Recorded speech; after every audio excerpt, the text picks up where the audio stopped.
this is my long-term Minecraft world, and I thought I'd try something different. I have stitched together the first 10 episodes of my Minecraft survival Let's Play, and I've done it in such a way where there's no intros or outros. It's just one long, continuous movie-length video designed for you to be able to chill to. Depending on how well this video slash movie is received, I might just do these mega compilation movie videos for every 10 episodes of my survival Let's Play. So if you do find yourselves enjoying this video, or you simply want to see more of these movies, be sure to drop a like beneath the video. For now though, I hope you folks enjoy.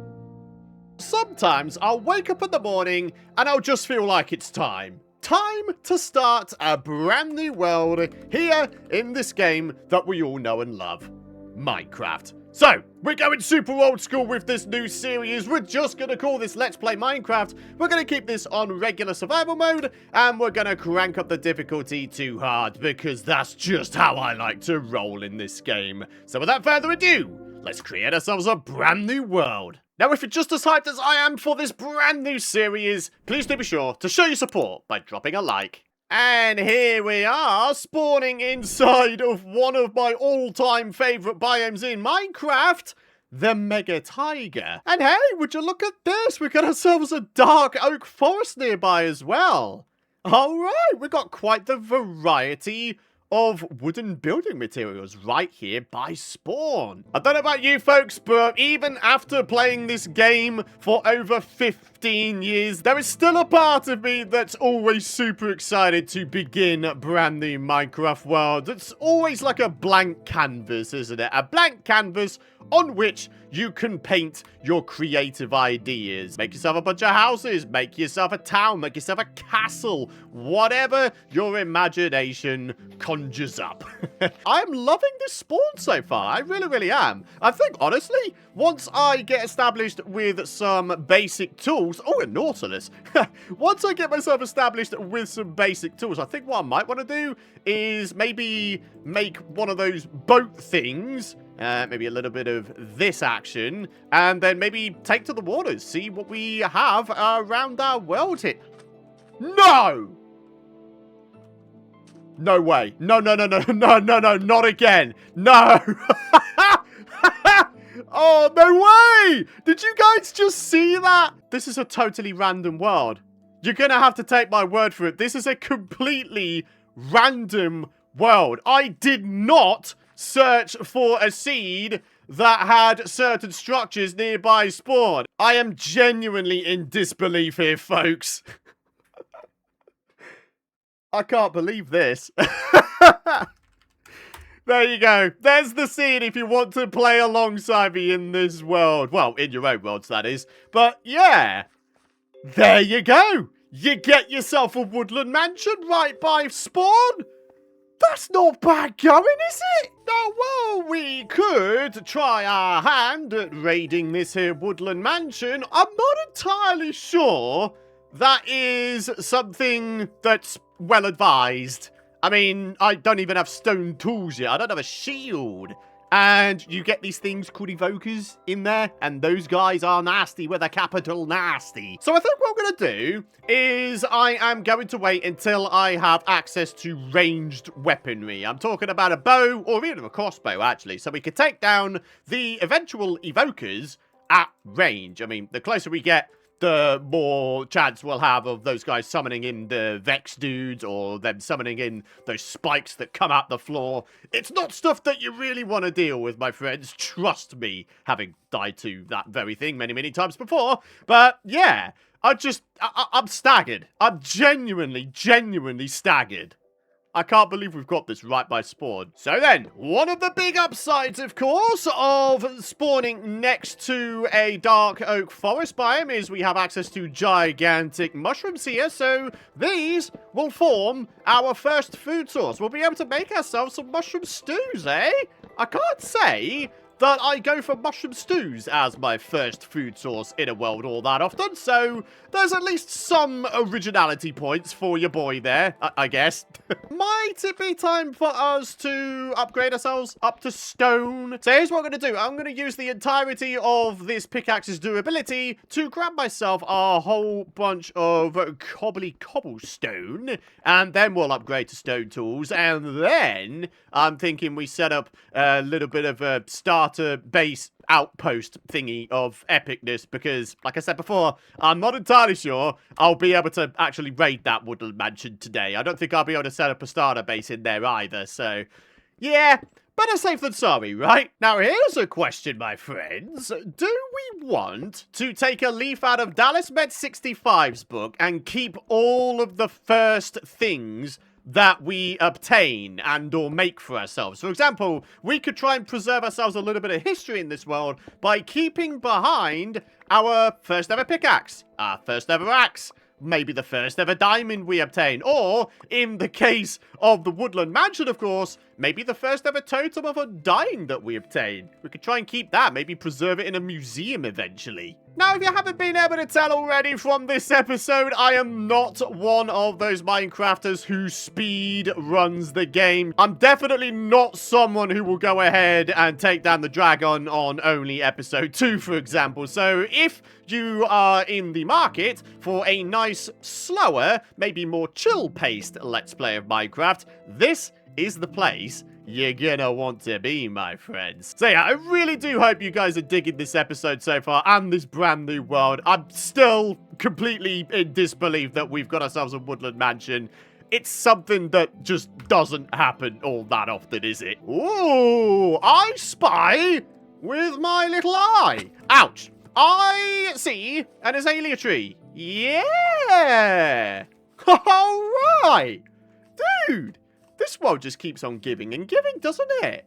Absolutely fantastic. So what this means, of course, is we got ourselves a lush cave biome beneath our area here. So with the sun setting, I think what we need to do is try to get our skates on here a little bit. Try and find ourselves a bunch of sheep.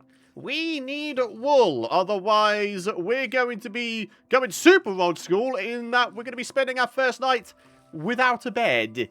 I don't know about you folks, but I'm not really in the market for that. So we've got ourselves 3 sheep here. Unfortunately, though, they're all of different colours, which means I can't make a bed, unfortunately. Hold the phone, though. We've got ourselves a couple more sheepies. One right here. Wait, did someone just shoot at me? There is someone shooting at me. Hey. Yeah. No. I will not die to a skeleton. That would be mighty embarrassing. So, with 3 bits of wool obtained, finally, my friends, we can make ourselves a bed. And we can go to sleep as well, actually. I think that would be a good idea. So here we are, a brand new morning here in Minecraft. I'm feeling pretty good. I mean, aside from the fact I've only got 2 hearts of health left, that's not really too great, is it? Also, we've just run out of sprint. We should probably do ourselves a favor here, folks. Oh, no. Oh, no. I'm dead. I'm so dead. I am so dead. Okay. Maybe we should eat one of these raw, just so I'm able to sprint again. Right. Wait, he's not on the tree, is he? I was just going to say, I'm not about to get jump scared by a zombie falling down off of a tree. Now, the big question is, where on earth did that skeleton go? There he is. Okay, no, I'm off the scene. I am gone. I'm so gone. I am so gone. Bye-bye, skeleton. I thought he perished in the daylight, but apparently not. All right, so here we are, chucking down a furnace. We should probably do ourselves a favor, grab ourselves just a teeny tiny bit of wood here, make some charcoal with it, and then we can cook ourselves some mutton. That'll be a good shout, right? And also, in addition to that, we could probably grab ourselves some red mushrooms and make ourselves some mushroom stew. Yeah, we're going to go for variety today, folks. So in terms of what you can expect in this series, honestly, it's a case of whatever, really. We will do anything and everything. Whatever my brain or you guys suggest in the comments area, you might just see it happen in an episode. Who knows? I feel like there's something quite refreshing about starting a new series without any sort of planning going into it. You know, you just dive straight into the deep end. I love doing that because it feels like a slightly more authentic experience. Though, of course, everybody's got their own ways of playing Minecraft, and that's totally fine. But I can't really remember the last time I just dove headfirst into a series without any sort of pre-planning. Alright, folks, here we go. We got ourselves some bowls, and now we got ourselves some mushroom stews. Beautiful. At the very least, we can get ourselves back up to maximum hunger and start regenerating our health just a little bit. And here we are with some cooked mutton. Lovely stuff. Alrighty, my friends. So, before I go scouting my world for a starter base location, as much as we won't, you know, raid the Woodland Mansion, maybe at the very least we can sort of peer inside the windows, see what kind of loot could potentially be waiting for us.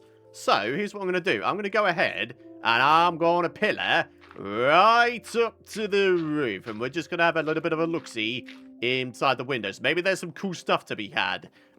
What is that? Oh, there's a baby zombie in there. That is an obsidian tree. Why is there an obsidian tree? I have never, in the entire time I've played Minecraft, seen this in a Woodland Mansion. What is that? I don't know.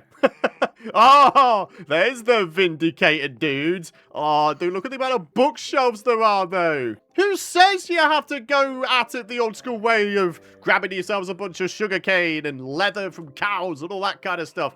Nah, mate. Get yourself a nice lucky spawn in the form of a Woodland Mansion. Oh, do you think I can't see you up there, Mr. Creeper Brother? Yeah, that's not happening, buddy. But, yeah, just get yourself a nice lucky spawn, and there you go. You got bookshelves for days. It's not bad going, if you ask me. Wait, is that a secret room?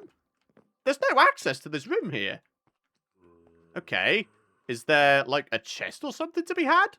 I mean, I'm not seeing anyone in here. But then again, I don't want to break through the glass. Do you know what? There's a better way to do this. Let's just break it here instead. Right. Chest? Question mark? Otherwise, what is the point of this room? Seriously, what is the point of this room if there's nothing in it? Come on, there's got to be something. Really? Okay, what about in the roof? Nope, nothing in the roof either. What a completely pointless room. So then, definitely at least some interesting stuff to come later in the series, my friends. Chief among which is this. Maybe there's something in the middle of it. But anyways, that's the Woodland Mansion. Alrighty, my friends. Having roamed our world here for just a little bit, I think I found a location where I'd like to set up my starter base. There's a tiny little bit of land that goes out into the middle of this big old river lake type thing here. It seems like the ideal location and the ideal size for a starter base. And best of all, the Woodland Mansion isn't very far away. So, what we need to do is we need to go to sleep, we need to deforest this area and flatten the land, and then we can make a bit of a start on a nice, simple starter house. We're going super simple because one of the things that I'd really like to try and do in this series is have everything I do be something that you guys can do as well. So what that means is certainly at the start of the series here, I'm gonna be opting more for smaller scale builds. So yeah, I'm very, very excited to see where this world goes. Alright, there we are. Step 1. The trees are gone and the land has been flattened. Now, I think I want to shape this land a little bit. We want to pick up this sand so we can make ourselves some glass windows eventually. So here we are, folks. We've got our land nicely shaped and ready to be built upon. One thing I've decided is I would very much like to have a little bit of a walkway surrounding my starter base. Only, look at all the lovely views we have around here along the riverside. There's a lot going on here, isn't there? Would you look at that? The sun rises over there as well, sort of above the ocean way over there. This is actually a really, really nice area to build at, isn't it, folks? Before I go too crazy with the building side of things, I want to make sure that I'm getting on top of the detailing side of things as well. Grabbing ourselves a bunch of these little lovely clay balls, getting them smelted into bricks, and then they can become flower pots so we can decorate our starter base. Alrighty, folks, so check it out. I've decided to add some pillars and some nice logs alongside the river here. And upon the stripped dark oak logs you can see here, I think we're going to put some fences, maybe eventually some leaves once I grab myself some iron, and of course, some flower pots. So yeah, it's going to become like a nice nature railing surrounding our starter base. So here we go. We've got the foundation walls in, and now what we're going to do is a little bit of a checkerboard floor pattern, because I don't know, I figured because we've got quite a lot of dark colors going on, maybe we could offset that with some brighter colors. So if we just go at it with our axe here, yeah, that's quite a nice little pattern we got going on there, isn't it? Oh, yeah. Now that's a funky looking floor. Hey, finally, our first bits of coal in this world. And I find them just via digging cobblestone for my build. We really haven't done too bad today luck-wise, have we, folks? We've locked into a world spawn that has a woodland mansion nearby, and here's me just digging out cobble for my build, and we so happen to come across a bunch of coal, which is, of course, super useful. So, yeah, I don't think we're doing too bad. You know what I'm realizing? I haven't really done a great deal to make this build sort of integrate into its surroundings, have I? There's a whole bunch of trees and greenery all across the place, so why don't we try to sprinkle in some mossy cobble in amongst the regular cobble there? I mean, you know, we do have ourselves a mega tiger biome not a million miles away. Alrighty, my friends, so having sprinkled in some mossy cobblestone, I think the time has come to actually cap off this build with a roof, and I'm thinking what I'll do is I'll have like a crisscross of cobblestone meet up to a point in the center, and then we'll have ourselves a bunch of wood to fill in the corner bits. So I've started off with some dark oak trap doors, and now what we're gonna do is start introducing in some dark oak stairs. That way, the sort of gradient we've got going on with the corners here is slightly less than that of the gradient of the stone. And as a result, it just gives the build a little bit more depth. Now, we just need to grab ourselves a bunch of slabberoos and do just a little bit of a thing, rather like this. You know, nothing extravagant. We're going for nice and basic. Now, for a tiny bit of interior work, as you can see, got myself a whole bunch of dark oak slabs and stairs, and you might notice I've got some birch trapdoors as well. And they're up there for a very specific purpose. They are going to act as shelves, in that we grab ourselves a chest or two, or actually, do we have access to barrels? Yeah, we have ourselves a combination of barrels and chests. We can place them upon the shelves, and as you can see, there you go. Easy storage. The best thing is, because the block above it is a slab or stair, it means we can still open the chests. So, yeah, pretty nifty, isn't it, folks? All right, my friends, I'm happy to say that the structure of the house is now done and dusted, which means all we need to do now is work on the other exterior features and add just a little bit of detail, in that we're going to have ourselves some flower pots. Maybe we try to place down some grass. Saying that, though, I don't think I've taken down a single skeleton yet, so I don't have any bones. Oh, no! How about we try just a little bit of jiggery-pokery, in that we have ourselves a big decorated pot with a flower pot then on top of it. We could then put a flower in it, and it looks like it's sort of being planted in here and not in the flower pot up top. Ah, that's pretty cool, huh? There's 2 skeletons, one of which has an enchanted bow. What's the chances I'll be able to take down both of these guys? Okay, we're gonna have to serpentine like an absolute champion here. Boom, boom. Yeah, okay, got one of them. Okay, kind of scared. I don't know what that other skeleton has on his bow, enchant-wise. But never mind. So if we do just a little bit of that, and then a little bit of that, and then in the blank spaces, maybe we could just have ourselves some leaf litters, rather like this. Alrighty, folks, all that's left to do now is to transfer all of my items inside of the house, and maybe to finish off the interior as well. Only, you know, we've only got a bed in here at the moment. If I had a lantern, I would dangle it down from that ceiling, but unfortunately, we haven't found any iron yet, so no lanterns. Just a few finishing touches for the interior. We've got ourselves a nice little carpet now. And I've placed some flower pots all across the place. We've got some with trees in them. And on the outside here, I was thinking of maybe just putting some mushrooms in. Because why not? We've got ourselves a dark oak forest. We get mushrooms here, so yeah, and that's the last of our items transferred to inside our base as well. So then, gearing up and odd jobs. As you can see, I've done one little odd job. You may recall, this was actually a slightly open cave. I decided to go ahead and build up the sort of dirt mound, and as a result, we've kind of encased this area in a little bit of a cave now, which is kind of nice. What isn't so nice is this dude. How dare you try to take me down? Unbelievable, isn't it? So then, my friends, if we're heading down into the depths to try and grab ourselves some iron so we could upgrade our tool situation, maybe get ourselves our first set of armor, we're probably going to want to do it nice and prepared, which is why you can see I've got some planks and I've got some coal.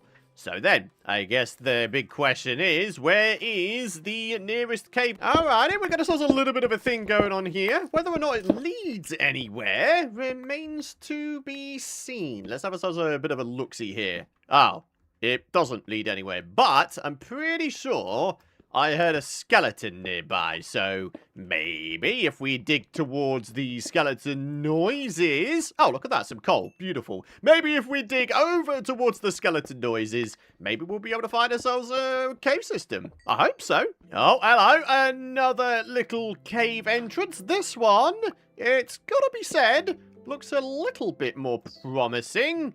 He says, as he discovers nothing but dead ends. I think I just saw a zombie there. I mean, the copper is nice, and smelting it will give us a little bit of XP, but it's not really what we're looking for, is it? We're looking for iron more than anything. Alright, looks like we might have a couple of offshoots here, though. There is indeed some iron here. Yeah, not bad at all. Right, where does this lead? It leads out into a very, very deep river. Alright, well, iron is what we're after, so iron is what we're gonna get. We're gonna make ourselves a shield pretty much ASAP, and then the rest of it, I'm thinking of prioritizing, I don't know, a pickaxe, maybe a sword. What about down this way, though? What are we thinking? Is this a promising looking entrance? No, it's another dead end. Oh my goodness me, we are finding so many dead end caves today. So, down goes a crafting table. There we are with a furnace. Let's get some iron. Amazingly, I think we wound up picking up the perfect amount of iron. So, here we are with a pickaxe. I think what we're going to do is use this to exclusively get the higher end stuff, so like gold and diamonds and such. We'll have ourselves an iron sword just because, you know, upgraded weaponry, it's always a good thing to have. And then, of course, the final ingot, we have ourselves, where is it? The shield? There it is. Yeah! Alright, I'm feeling pretty good right now. Whoa! Now that's a cave! That is quite the cave, isn't it, folks? Blimey! Look how far down it goes!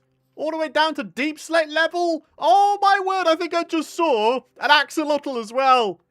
Oh, this is just about the greatest day ever. This is absolutely enormous.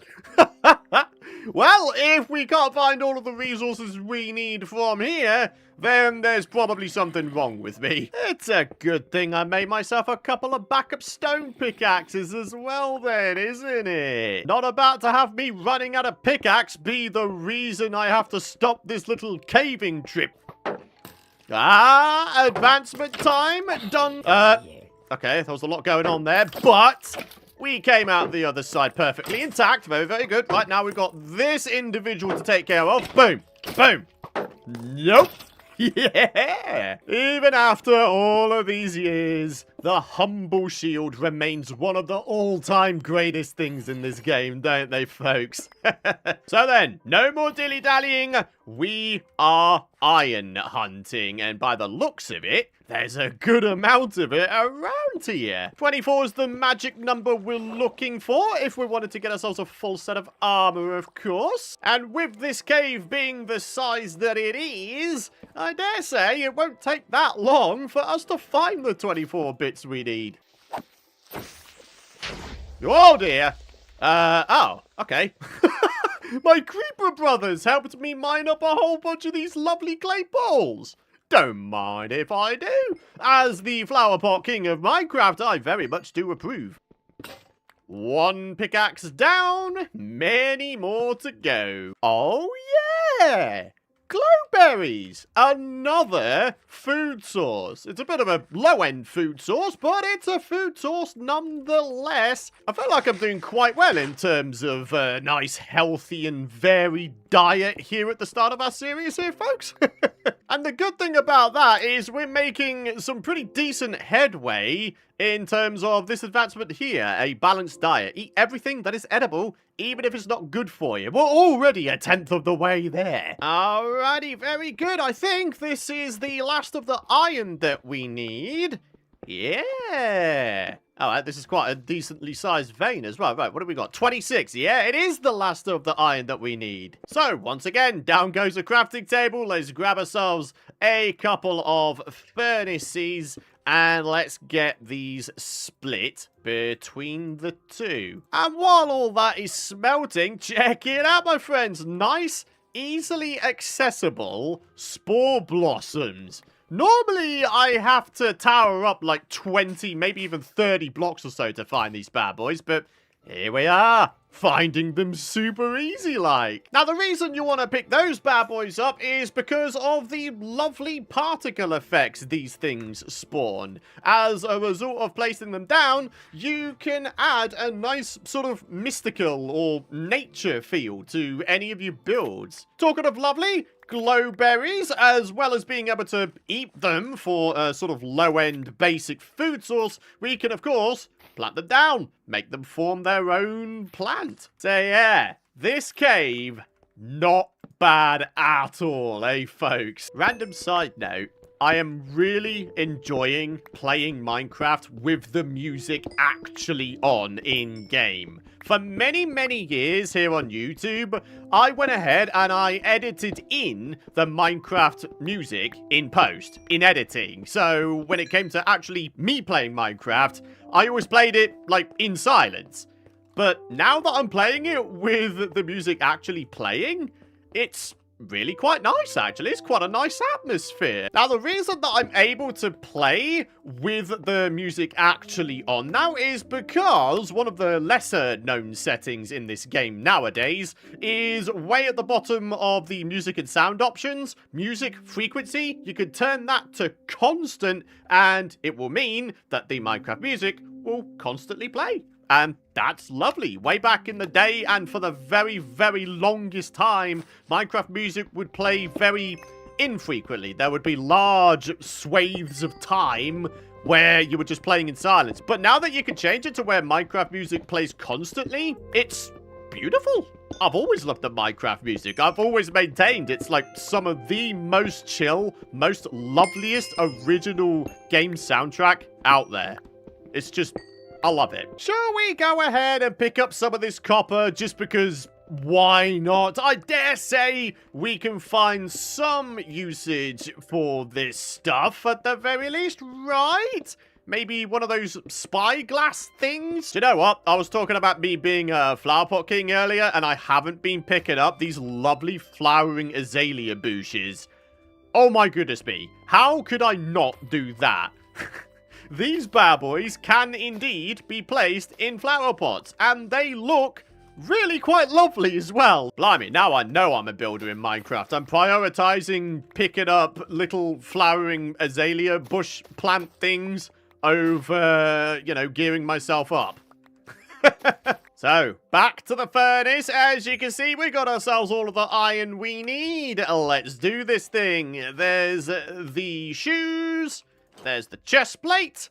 There are the pants, and here we are with the helmet. Best of all, we've got ourselves some iron left over, so how about we make ourselves a bucket, and I'm also going to make myself a little shovel spoon thing. Alrighty, 1 full stack of raw copper. I think that's a good amount to be getting on with for now. So let's get back to grabbing ourselves some more coal, maybe some iron, maybe even we start venturing down into the depths. Maybe we see if we can't find ourselves our first ever diamonds of this Woodland series. Hold on a minute.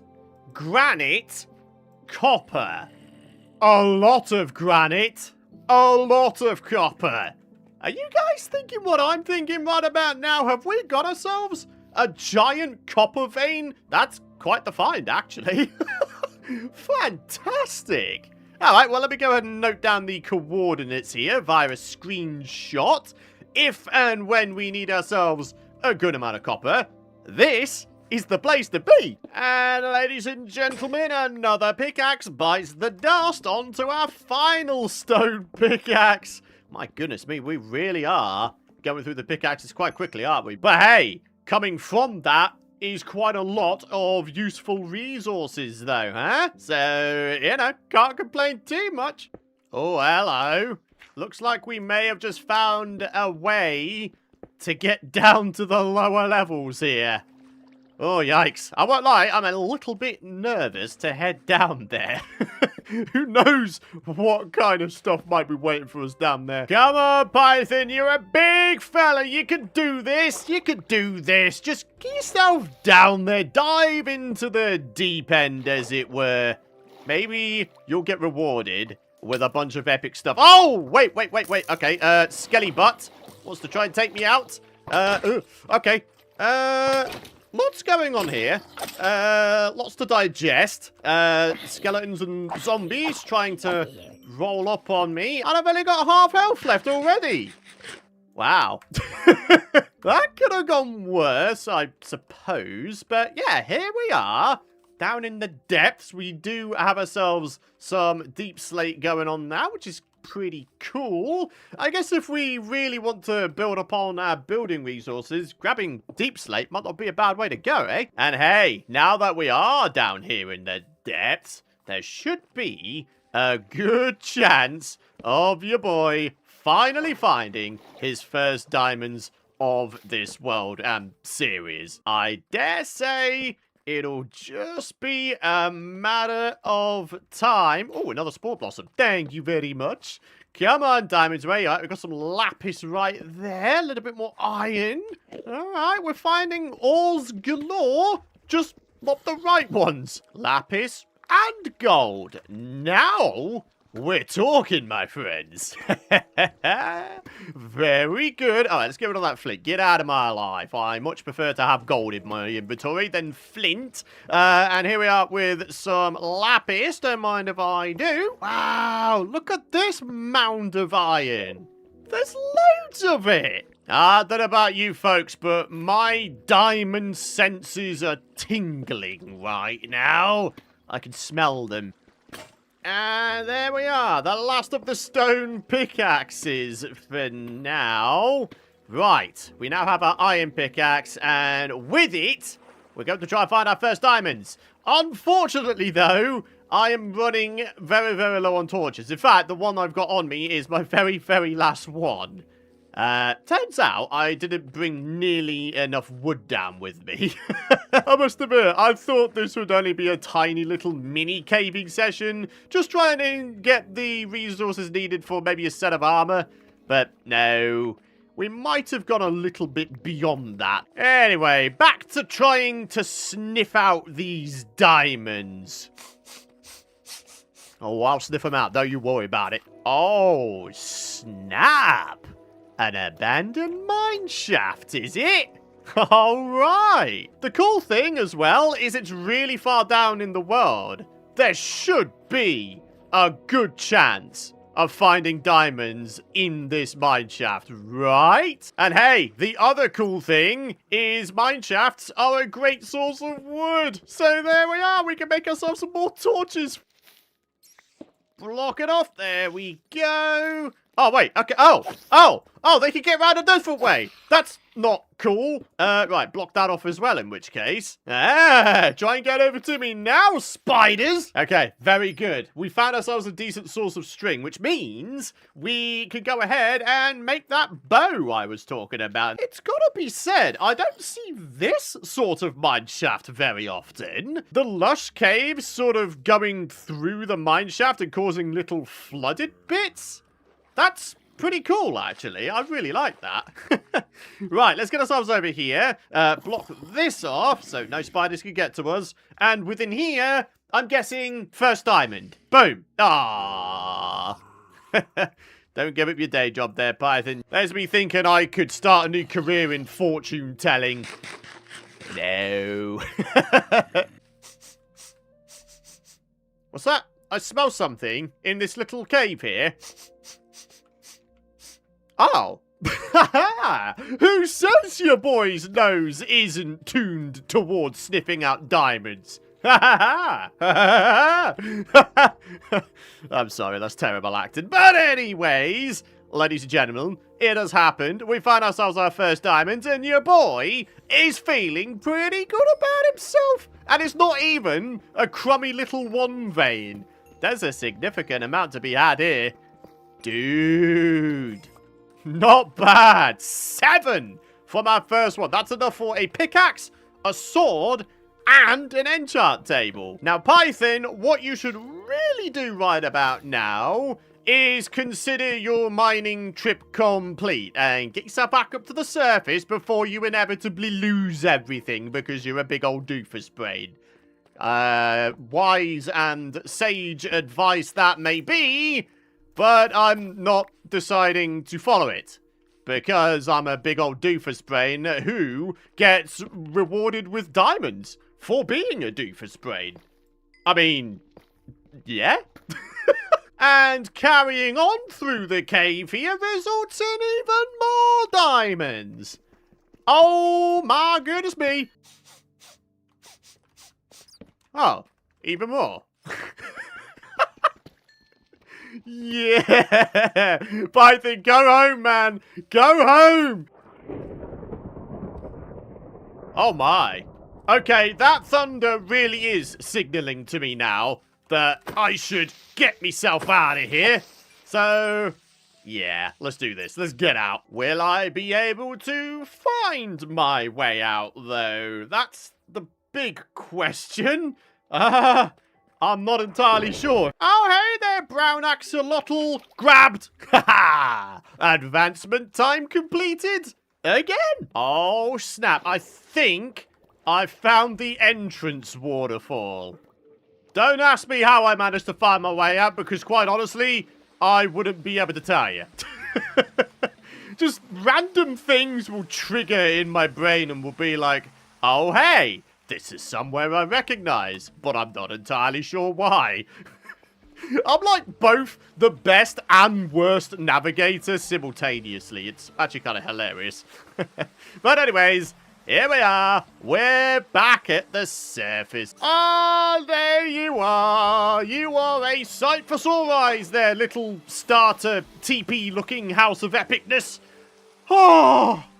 Man, am I glad to see this place. Right, let's get rid of this rain first of all. So then, here we are. The iron is smelting as we speak, but here we are. The main highlight, 12 diamonds. That's not bad at all, actually. So, with that, of course, we can go ahead and upgrade quite a lot of stuff here. There is the sword. Got ourselves a pickaxe. In fact, you know what? I think we could do the whole shaboodle here, aside from maybe the hoe. Only I do want to keep a couple diamonds back so we can make ourselves an enchant table real nice and quick like. So yeah, not bad, eh, folks? Almost a full set of diamond tools and weaponry. Oh, talking of weaponry, hang on a minute. We completely forgot about something that I would very much like to have in my possession, and that's this bad boy, our first bit of ranged weaponry. So then, unenchanted diamond sword and an unenchanted bow. Do we think that, alongside our iron armor and shield here, will be enough to take down the Woodland Mansion? I think it would definitely be a challenge, but I think it'll be quite a fun challenge as well. Now, I won't lie, I'm actually pretty nervous for this for once, because normally when I find a Woodland Mansion, I'm already, like, in the end game stages of Minecraft, in that I've already taken down the dragon, I've got elytra, I've got full enchanted diamond armor and tools and all that kind of stuff.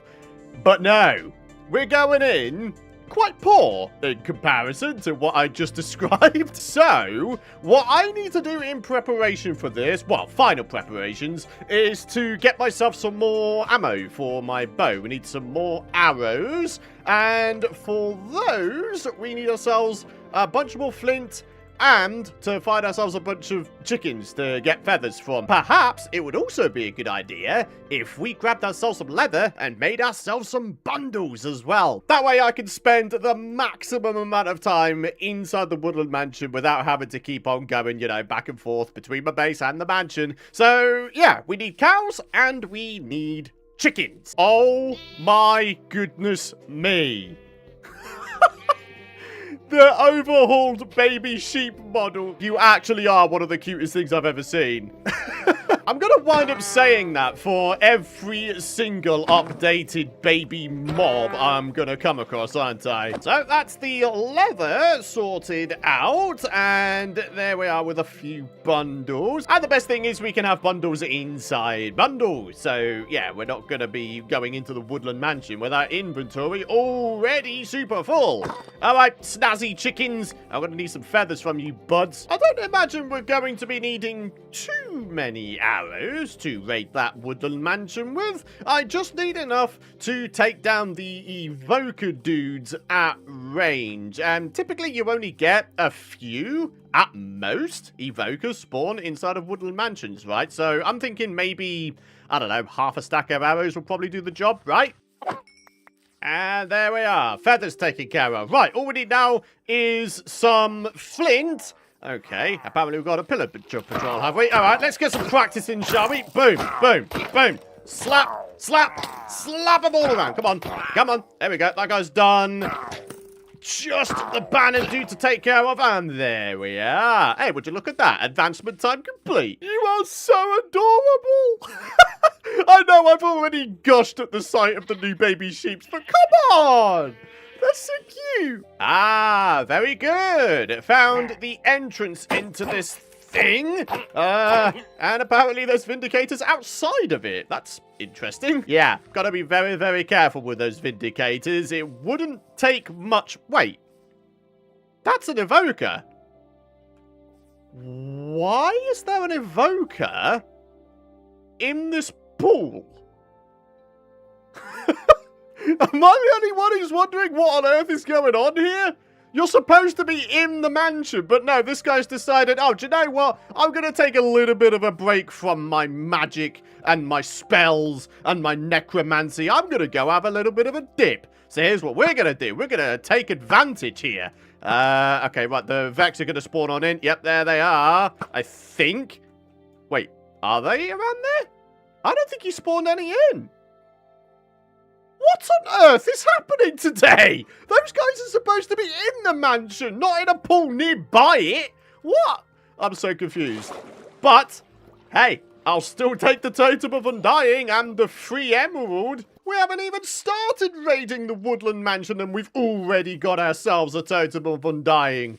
I mean, as weird as that may be, It's not bad going, is it? Ah, very good. Cooked beef. That'll be a pretty healthy temporary boost to our food situation, which I think will be much needed while we're inside the Woodland Mansion. Only the dudes in there, they do a lot of damage. So to have food that is capable of regenerating your health considerably, yeah, it's good. It's very good indeed.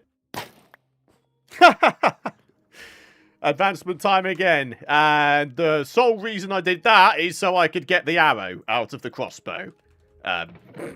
Yeah, I'm not even kidding, that is the reason I did that. That reminds me, actually, I didn't grab myself any flint for making arrows with. There we are, 9 bits of flint for the 9 feathers we have. And all of that will grant us the ability to make ourselves, what, 36 further arrows? Yeah, 42. That's a healthy amount to be going in with, right? Alrighty, my friends, I do believe we're ready for this thing. We've got bundles, we've got a nice cleaned out inventory, and I've got some blocks on me just in case I need to block myself away from a bunch of hostiles. So, my friends, we're actually doing this thing with only iron armor and an unenchanted set of diamond gear. This certainly promises to be an interesting endeavor, eh, my friends? So, let's begin the challenge. Here we are. Oh, hello. Okay, already starting off with one of these dudes. And we're able to take him down with absolute ease. Right, we do need to do ourselves a favor here. Maybe start lighting this thing up.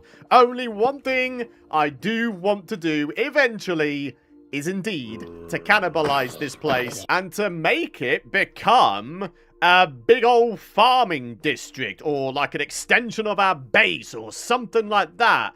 I haven't really sort of solidified exactly what I'm going to do just yet. I just know that I want to do something. Oh my goodness me, that's a lot of hostile mobs, one of which has got an enchanted iron sword. Look at this dude trying to roll up on... Wait, he actually dropped it as well. Incredible. Ah! What on earth? Okay. Got slapped around there just a little bit, but no matter, because I have come right back and taken them out. What have we got here? Smite 1. Nice. Alright, what were they guarding? A bunch of flower pots. And you know what? As the flower pot king in this game, yeah, I can see why they would protect flower pots, because they deserve to be protected, frankly, because they're beautiful. So continuing on, we got ourselves one of these weird little rooms that has a little tree in it. Now, this tree is actually very, very unique, because it is the only occasion you will ever see a 1x1 dark oak tree spawn in, naturally. Pretty cool, right? In this room, we have a grand total of absolutely nothing. Okay, bit pointless, but never mind. Let's continue round here, folks. Turning the corner here, and oh my goodness me, there's a lot going on. Right, let's just, let's go. Oh, hang on. Let's go one at a time here. One at a time. Not a big old cluster. I'm not a big fan of that. Come on. No, you're not blowing up the mansion there, creeper brother. Go on, get out of here, sunshine. Oh, there's another one. Hello. Go on, get out of here. Don't think I didn't see you there, buddy. Yeah, I'm a creeper myself. You think I can't spot my own kind? Right. What else have we got? There's a skeleton hiding up there. Look at this, dude. Really? You really think you can get me like that? Right, let's see what they're regarding, my friends. Hey, a golden apple. All right, some resin clumps and a Vex armor trim. Bruh. Hey, do you know what? That's actually not bad loot right there. So continuing on, we got ourselves yet another one of these weird and wonderful corner rooms with the 1x1 dark oak tree. So, yeah, that's cool, I guess. Moving round, though, a random dirt block. And would you look at this? More flower pots for your boy. Rightio. I think while we have these sort of lull periods in here, we should use the time wisely. We are going to ensure that our inventory is nicely organized. So, I don't know, maybe we'll have ourselves a bundle for hostile mob drops. And then we can have another bundle for, I don't know, some of the more weird and wonderful stuffs. And then the final bundle can be, I don't know, blocks, perhaps? Yeah, I think we've done a pretty good job of keeping organized right there. So, let's continue on. Let's go explore the other side of the ground floor here. Oh, snap. That, my friends, is a whopping great storage chest room of epicness.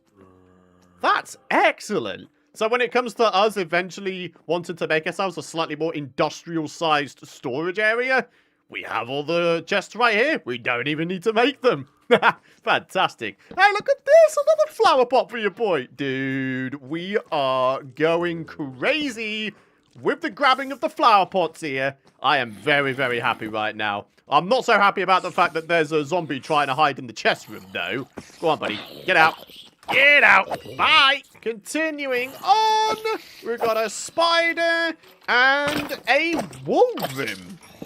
Okay. Can't say I come across these all that often. And again, continuing on, what have we got here? One of these weird stair rooms, which I know for a fact has a chest behind it. There we are. What have we got here? Oh, look at that. Another armor trim for your boy.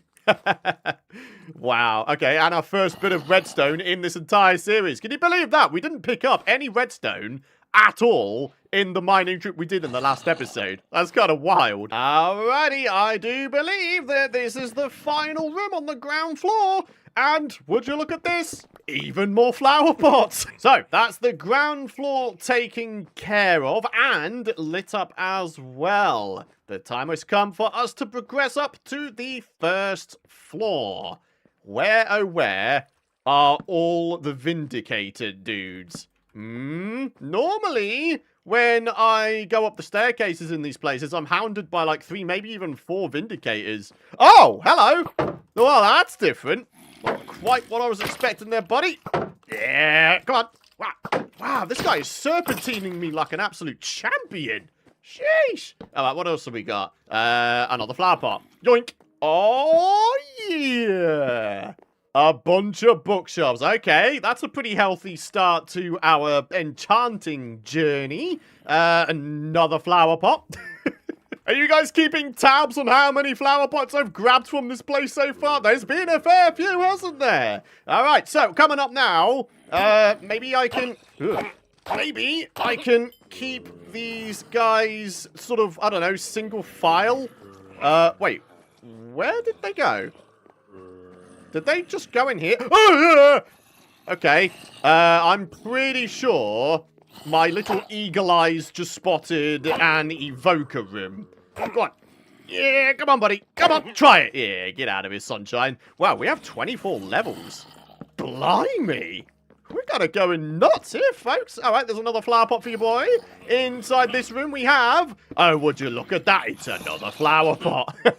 Dude, it is sounding really, really bad around here. Oh, wow. That guy just sort of came up from nowhere, huh? All right. Okay. Come on. There we go. Oh, keep your wits about you there, Python. All is well. Oh, okay, here we go. Boom. Wait. 1. Oh, no. Oh, no. I'm so dead. I'm so dead. Put this on my offhand. Get a little bit of this going on. Right? And then I think what we do is we just brute force this guy. What do we think, folks? Should we just brute force this guy? Oh, hang on. I actually hit the Vex there. Does that guy have an enchanted sword? Oh, my word. I'm not feeling good about that. Right. Okay, we're going to do it. We're going to brute force this guy. Doing it. Come on. Just leg it. Yeah! All right. That's another evoker taken out the game. Now we've got all these Vex dudes following us, and I'm not a big fan of those guys. The ones who have enchanted swords do ridiculous amounts of damage. I'm not a fan of them at all. Oh, yeah, and we haven't even talked about the elephant in the room. They can fly through walls. Yeah, that really is a yikes. I'm not a big fan of that. But anyways... all is well. It seems like when you take out the evoker who summoned those Vex dudes, they sort of just wander around aimlessly. I thought maybe they'd sort of follow me. But no. Oh, snap. Look at this. We have a cauldron, we have a ton of flower pots, and we even have ourselves access to vines here. And in this chest here, even more alliums. Dude, I am loving the amount of flower pots and flowers we're getting here. I realise, of course, that we've got ourselves lush caves and those things have vines generate in them. But had there not been a lush cave around, then yeah, this would have been our first source of vines in this series. So yeah, still kind of a cool find right there. Moving on though, we got ourselves, oh, what's that? Another flower pot. Continuing on again. Apparently holes in the Woodland Mansion. That's a bit of a strange one, isn't it? All right, what's this? Just a whole load of nothing by the looks of it. Oh, wait, flower pot. And moving on again. What have we got? Oh, hello. Vindicator. But no one else?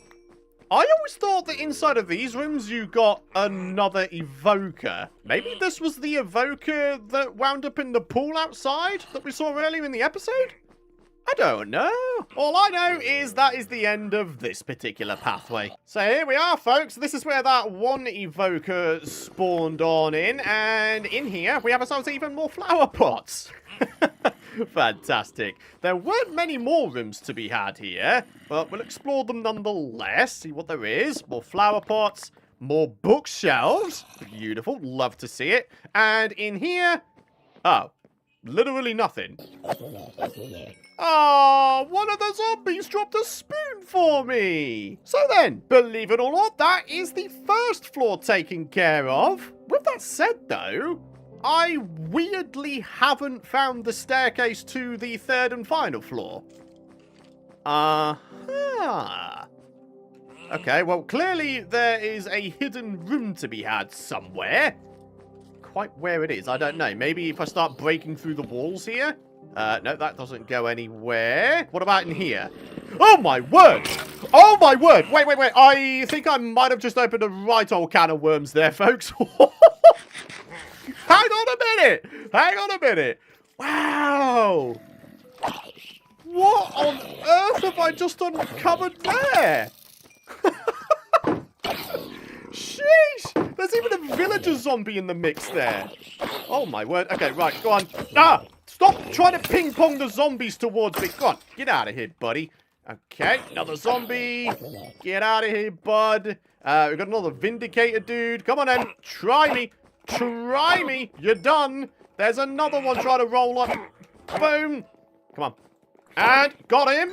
Nice. Okay. Oh, dudes are trying to roll in from the outside now. Not having that.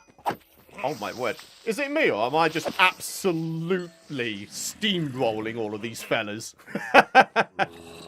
Not bad, eh, folks? Oh, look at that. Another creeper brother. And he's done. Oh, okay. And another one of these guys. Wait, hang on. This guy might one-shot me. Yikes. Do I have enough time to eat? Ooh, just about. Okay, right, back to first-person view. Let's start slapping this guy around just a little bit. Yeah, that's what I thought, sunshine. You are done. Oh, my word. Slap, slap, slap. Yep. Put that on my offhand, so in case I do perish, all is well. With that said, though, those dudes don't seem to be following me. So, yeah, I mean, I'll take it. It really does seem like, once you've taken down the evoker that summoned them, they just have no idea what to do. They just lose all purpose in life. They're just flying around doing nothing. So long, Vex dude. And hello, probably death. Right, there is a creeper dude. Oh my word. I won't lie, I'm a little bit scared, actually. There's not a lot of room to move in here. It wouldn't take much for me to get cornered. So, if we just open this up a little bit. Where does this lead? Oh, hang on a minute. That's an evoker room. I do hope there's no actual evoker in there. Okay, thank goodness for that. We have ourselves some flower pots. And that second evoker we took down in here was the one that spawned in here, presumably. So then, my friendos, I do believe the time has come for us to ascend to the final level here. Am I nervous? I think I would have to be crazy not to be nervous. Alright, Mr. Zombie. There's a Vindicator dude. Come on, buddy. Roll up. Boom. Slap. Slap. Yeah, it's all about timing. It really, really is, isn't it? Alright, what have we got here? Even more flower pots. Even more bookshelves. In this room, we have ourselves another flower pot. And moving on round, yet another flower pot. 2 rooms remaining. We've got this one right here, which has a skelly butt dude in it. But no matter, we're taking him down with absolute ease. More flower pots. And here we are with the final room.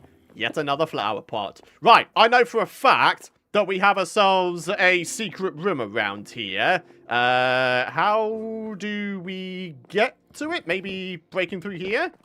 No. There was a room, wasn't there, with the obsidian tree? Yes. Okay, we found it. My friends, we've actually found it. This is the first ever time I have ever come across the obsidian tree room in a Woodland Mansion. I've been playing this game for over 15 years. I'm staggered that this is only the first time I've ever seen this. There's a block in here, which will definitely make this whole ordeal worth it. There's a diamond block in here. This has to go in the museum. Like, there's just no getting around it. It has to go in a museum. So I'm going to have to be careful not to accidentally use that diamond block. I can't believe that. That's the first ever time. The first ever time I've got a diamond block from a Woodland Mansion. I tell you something, my friends. We could not have timed the ending of that trip better. Only I'm now out of food. We now have to go back to our base to go get our mushroom stew making materials out. So yeah, all in all, not a bad trip, eh, folks? Check out all of our wares we managed to get. So, having organised just about everything, look at this, 46 flower pots. That's what we wound up with in the finish from the Woodland Mansion. Not bad at all, if you ask me. So then, my friends, unenchanted iron armor and unenchanted diamond tools and just a box standard bow, it's still more than enough to take down a Woodland Mansion with. I mean, don't get me wrong, there were certainly some pretty heated moments in there, getting down to like 3 hearts of health in one hit. But we still came out the other side with our lives intact. We have 27 levels to our name, and we've got various bits and bobs going on. 2 new additions to our eventual museum, the fabled block of diamond from the Woodland Mansion, and of course, I'm going to put a totem of undying in there as well. And actually, talking of diamonds, I didn't set aside my first ever diamond, did I? So there we are. I'm going to do that as well. And while it might not technically have been my very first diamond, what I'm going to do is I'm probably going to put the date, like I'm going to rename these items and put the date in which I obtained them. So when I hover over them in the museum, we can see exactly when we got them. Things definitely got pretty heated at various points, so how about we balance that out? I'm thinking maybe we could go ahead and place down some nice little cobble broken wall kind of dealios, and then alongside the pathway, we could maybe have ourselves a small amount of crops, so we've got ourselves at least a rudimentary food source that will keep us going for a little bit, right? Talking of food sources, we do have quite the amount of water surrounding our base area here, so what say we make ourselves a little bit of a fishing outpost right here at the mouth of this water body, lake, thing, whatever you want to call it. So then, cobblestone is what we have, so cobblestone is what we're going to use. With that said, though, we have a little bit of cobbled deep slate. I'm thinking maybe we could occasionally mix in some of this in amongst our otherwise cobblestone walls. Yeah, I actually kind of like that idea. Get a little bit of color and shading variation in the eventual walls. Right, before we do anything, I want to make myself a stone cutter. Only we don't have the greatest amount of stone on our person right now. So yeah, we're going to be wanting to maximize the efficiency of us creating various stone bits and bobs. A stone cutter is the perfect way to do that. Yeah, there we are. One stone cutter for your boy. Let's put it above the furnaces there because, well, why not?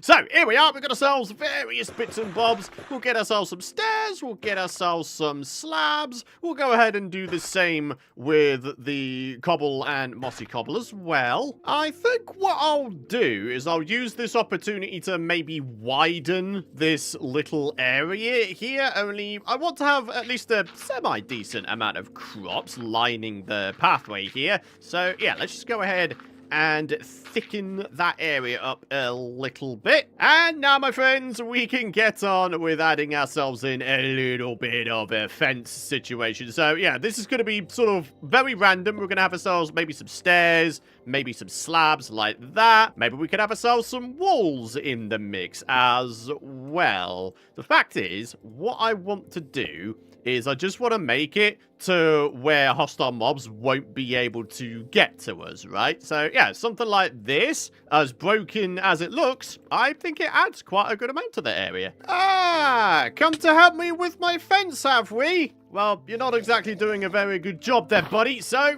sorry, but you're fired from life. In terms of a mini progress update, this is what we've got going on in terms of our messied up cobble wall, which is also nice and secure from the outside. So yeah, I think this is looking pretty alright. And then what we can do is we can grab out... Oh, I think I might have chucked away my old stone hoe. Oh my word, I really am a terrible person, aren't I? That poor stone hoe never got to see the field of battle.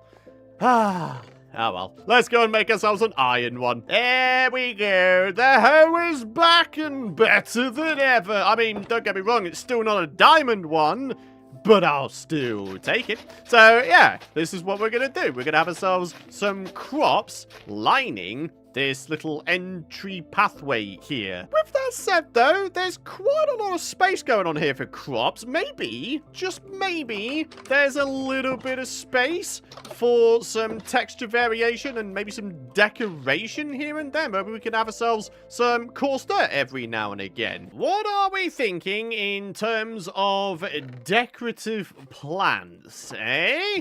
Maybe some ferns from the nearby Mega Tiger biome? Maybe, if we're lucky enough, I mean, there's quite a lot of terrain that's near water around here, right? Maybe we could try and find ourselves some firefly bushes. In fact, I can see one dead ahead of me here. Nice! Put down some of these bad boys, and we might just be able to have ourselves some nice atmospheric particle effects floating around the place. Hey, look at this as well. We've got ourselves some little dead bushes here as well. Nice! Some more firefly bushes over here as well. Don't mind if I do. And now we have a small army of dudes who want to exact their revenge. Oh my word! Because of all the dudes I took down in the Woodland Mansion. Oh wow, these guys are actually getting a little bit close to taking me out here. Ah!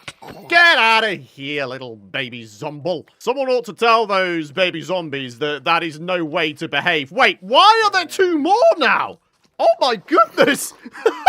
See, this is the way to take out baby zombies. Just head to a water source. Then they're powerless. They have no speed to take you out the game with. And now what it's time for is a well-deserved snooze. Get rid of this rain, get rid of the mobs, and then we can get back to our decorating and building. Down go a few little bushes here and there. Don't need to go too crazy with them. In fact, I don't even think we need to populate every single one of these dirt blocks with them. I think we could just do one every now and again, and we'll be perfectly fine. There we are. That looks pretty good, doesn't it? Of course, to finish off this area, we just need to grab ourselves some crops. Sadly, no sign of carrots or potatoes. Ah, I would very much like to have potatoes, actually, more than anything, because those bad boys, you get multiple of them per harvest, and then you can cook them to become a actually pretty okay food source. You know what this is saying to me, my friends? We need to go exploring. We haven't really explored a great deal of our world yet, have we? We haven't even found any villages just yet, which I think would be the best way to go in terms of finding potatoes and carrots. Villages typically have quite a lot of different items, don't they? So it might just be in our best interests to bring over a whole bunch of backup bundles. Right, I think we're ready to go. Maybe we should grab ourselves some more mossy cobble while we make our way through this mega taiga biome here. Only, yeah, I completely ran out while I was making that messed up cobble fence before, unfortunately. Who says your boy isn't capable of being super productive, eh? Yeah. Even more ocean, eh? Do you know what? I think it's time for something else as well. We're going to get ourselves a boat, make it into a chest boat as well. Alrighty, it's not exactly a village, but our first ever sugarcane of this world and series. I'll definitely take that. Boating into the sunset. Absolutely beautiful. Unfortunately, no sign of any villages, and unfortunately, again, I didn't bring my bed with me. Aha. We're gonna have to find ourselves a village here pretty soon, or some sheep. Otherwise, we're gonna be having ourselves a bad time. Ooh, lovely snowy mountains in the distance there on the left. Nice. I must admit, I'm pretty surprised I haven't come across a spruce village just yet. Normally they're pretty easy to spot, aren't they? You just look for smoke particles in the sky, you make your way over to them, and then boom, you got yourself a village. But no, there's just nothing around. Ooh, hello. Is that a plains biome coming up dead ahead? I think it might be. Also, there's a couple of other points of interest here. We've got ourselves an abandoned nether portal underwater, complete with a gold block, and what appears to be an ocean monument over there as well. Nice. All right. Let's see what we can get here. Just got to be careful not to have the boat get sunk under the water. Let's grab ourselves the gold block first of all. And then if we position ourselves just off the slab, we can still get the water breathing effect of the magma block without getting destroyed by the magma block. What have we got in here? Lodestone, fire charges, flint, iron nuggies. We've got ourselves a sweeping edge sword. And, oh, no way, a silk touch shovel. Okay, we can use that to pick up some podzol and grass for decorative purposes, I guess. I mean, it's not going to last very long, but still, I'll take it. And there we are. We do indeed have ourselves an ocean monument. Also, there's one of these things here as well. Oh, my word. There's quite a lot going on here. Maybe we should just take things chill, you know? Take these guys down one at a time. Kelp. We could grab some of that for farming purposes. Yeah. This really has become sort of an all-rounder exploration session, hasn't it? Genuinely, the idea was to build and work on my base area, but it's turned into something else. And you know what? That is one of the reasons I love Minecraft. You can set out to do something, but then something else presents itself to you first, and then it's like, oh yeah, this is awesome. Oh my word, there's 3 of these guys. Right, okay. Python versus 3 drowned. Boom, boom, dead, dead, dead. Yeah! Should we take down the coordinates of this area, by the way? I think that'd be a good shout. Maybe we can come back here in future and cannibalize that ocean monument. Make a bit of a farm, perhaps. Alrighty, I do believe that is the last of the inhabitants around here. Right, we should be able to explore these ruins and pillage their wares nice and safely. Right, let's go ahead and put some bits and bobs in our boat here, because, oh my goodness, do we have a lot of garbage. Maybe we could put the kelp in our little plants bundle as well. Why not? Alrighty, within this first building here, what have we got? Hey, a stone spear! I completely forgot that spears exist in this game now. Oh, wait a minute. If you think I'm drowning, you got another thing coming there, Minecraft. In this building over here, what have we got? Gold Nautilus armor. And we also got ourselves our first buried treasure map of the series. I can't just go passing up on buried treasure, eh? So we'll go ahead and raid that in just a bit. Another buried treasure map. A bunch more loot for your boy as well. And these two are the exact same map. So I'm just going to go ahead and say bye-bye. All right, what have we got inside this one? Oh, sus gravel. Yeah, got to be careful of that. We don't want to be breaking that. I'm breaking 3. Pretty fitting that we get ourselves fishing rods, isn't it, my friends? Considering we're going to be making ourselves a fishing outpost in just a bit. And here we are with the final ruin of this little ruined settlement. It's a bit far down. Oh, hello. Trident. Yes, Trident, please. Please, Trident. Did we get one? I've got to be honest, I don't think we did. But you never know. No. Ah, that is so unfortunate. Can you imagine if we got a trident first time going? I think the easiest way to raid this deep down ruin is to just get in there and smash the chest. Wherever the chest may be. Chest? Wait, there's no chest in here? There we are. I knew there'd be a chest in here. Very good. Sometimes you just gotta dig around to uncover it. So then, back to smashing up the chest. Okay, there's another map in there amongst various other bits and bobs. Right, let's get ourselves out of here and back up to our boat. And then we can take stock of everything we managed to get from this little ruined settlement. Quite a lot of axes. I might actually use these just to chop down trees and just grab wood. I mean, it's a free axe, and if it's for free, it's for me at the end of the day. So, yeah, very good. We've got ourselves another buried treasure map. Presumably, again, it's the same. It is indeed. So, go bye-byes there, buddy. Right. And now what we need to do is head north. We need to head in a northeasterly direction. Dude, look at all these Nautiluses going around. I can't wait to tame one of these guys again. All we need for those dudes is a pufferfish in order to tame them, a saddle in order to ride them, and then, of course, one of these bits of Nautilus armor to protect them. Saddles we can craft, and then pufferfish, you can get them from various ocean biomes. They're not that difficult to grab. And hey, failing that, you could just fish one up. Anyway, here we are, roughly at the buried treasure location.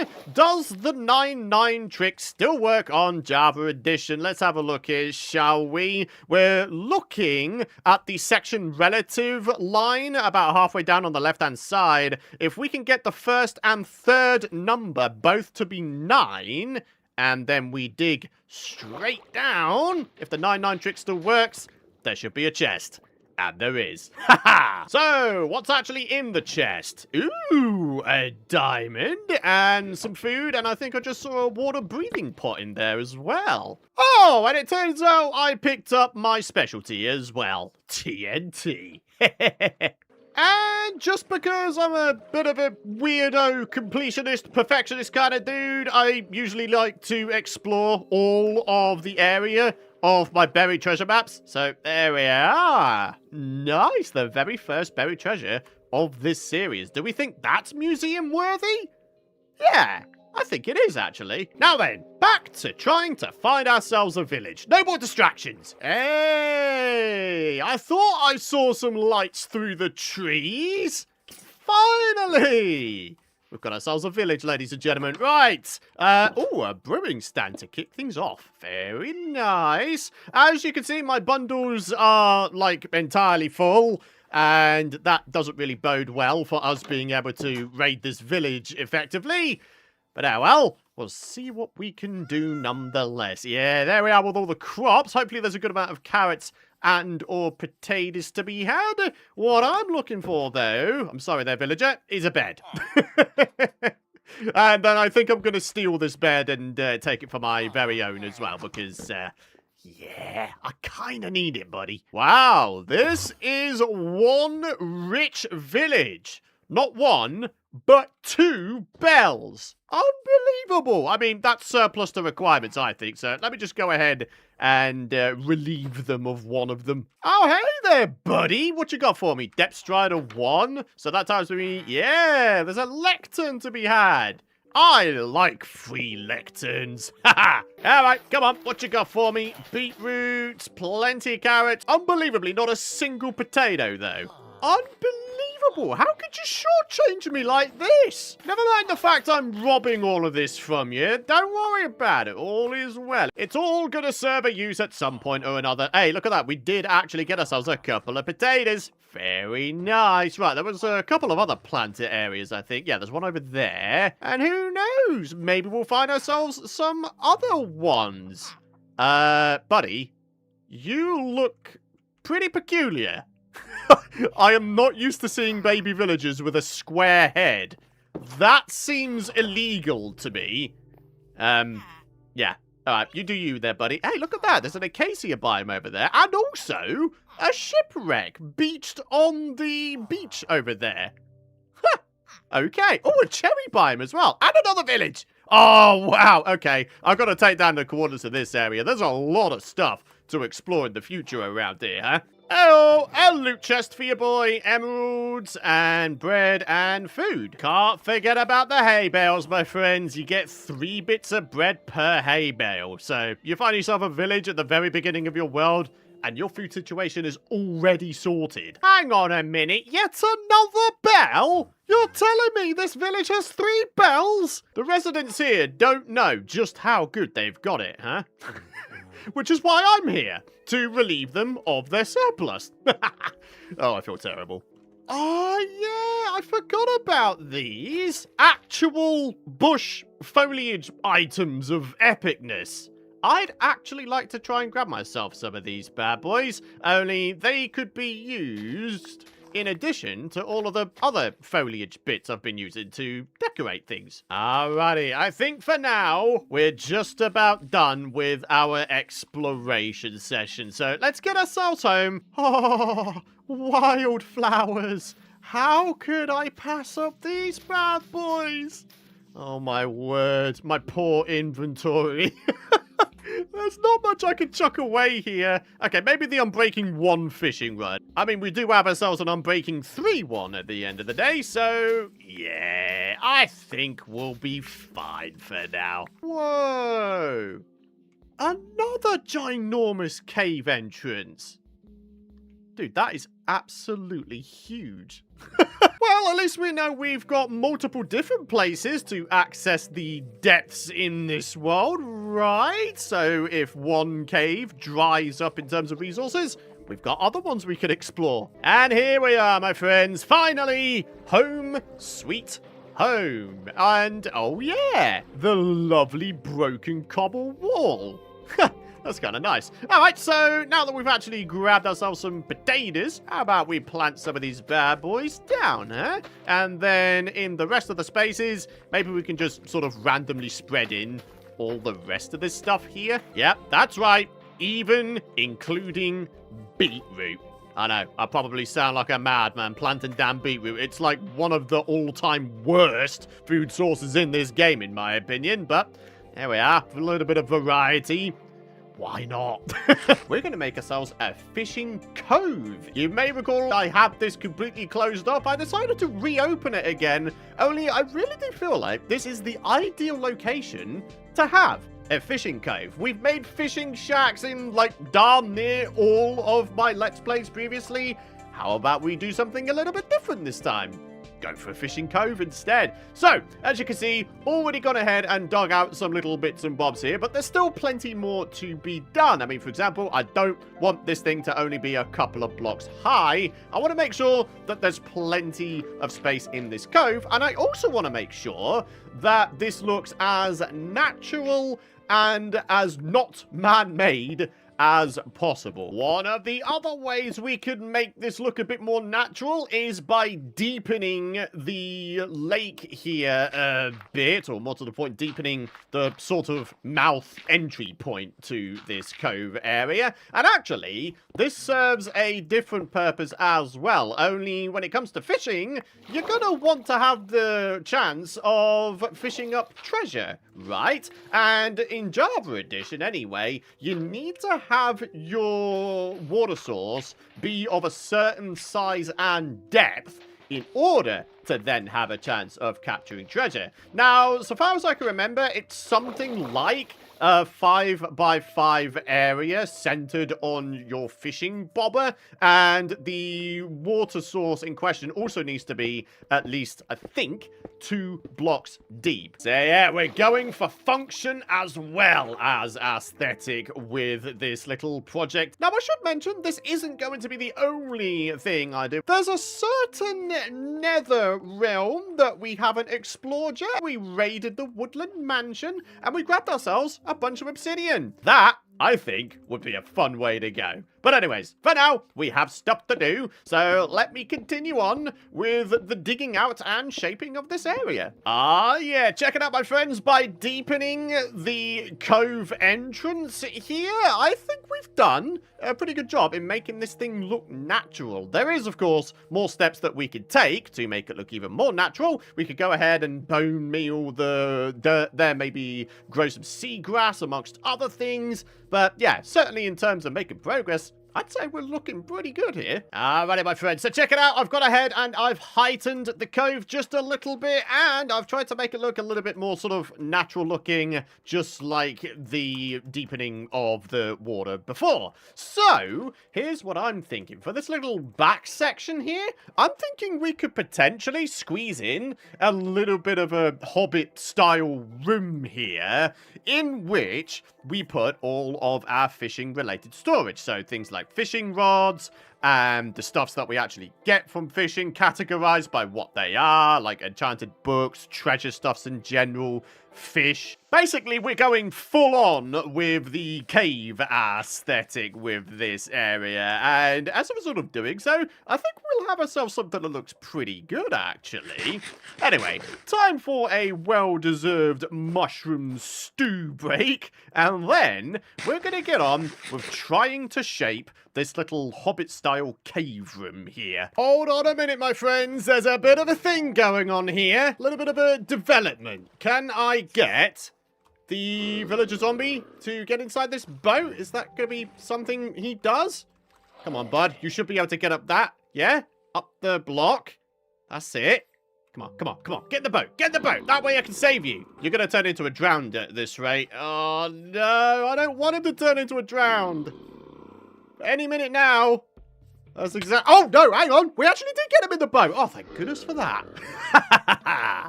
Our first villager zombie. Brilliant! But anyways, in terms of a mini progress update, this is what I've got going on in terms of an entrance into my little fishing hobbit cove house of epicness. We've got some bushes just outside here. We've got a little bit of glass so we can actually see into the cove house. And now what we're going to do is we're going to place one of these bad boys down. Because then, not only will we have ourselves some nice particle effects from the firefly bush, but we'll also have some from the spore blossom. Yeah! Dude, I'm liking this. In terms of the cove itself, this is what we've got going on so far. There's obviously some more work to be done. We need to make ourselves the entrance this side as well. And then, you know, make the cove into a semi-decent shape. One that we can actually work with. And yes, I'm well aware that that cobble wall on my right looks a little bit drab, doesn't it? But hey, baby steps, eh, my friends? We'll get there slowly but surely. For now, seems like we are dealing with an endless barrage of zombies. As you can see, I'm now up to 31 levels, which I guess isn't too bad. Oh, look at that. That guy dropped me a golden cap. Well, there's me talking about making baby steps. How about a big step? This is what we've got going on in terms of our little fishing cove base of epicness. It is a very peculiar shape. One which I think actually kind of works with what we've done with it. We've got ourselves a tiny little bedroom nook in this corner here, we've got ourselves like a nice wall along here, along which we could probably place ourselves a bunch of chests, maybe some smokers and furnaces and stuff like that. And then, yeah, we go out here, and here we are.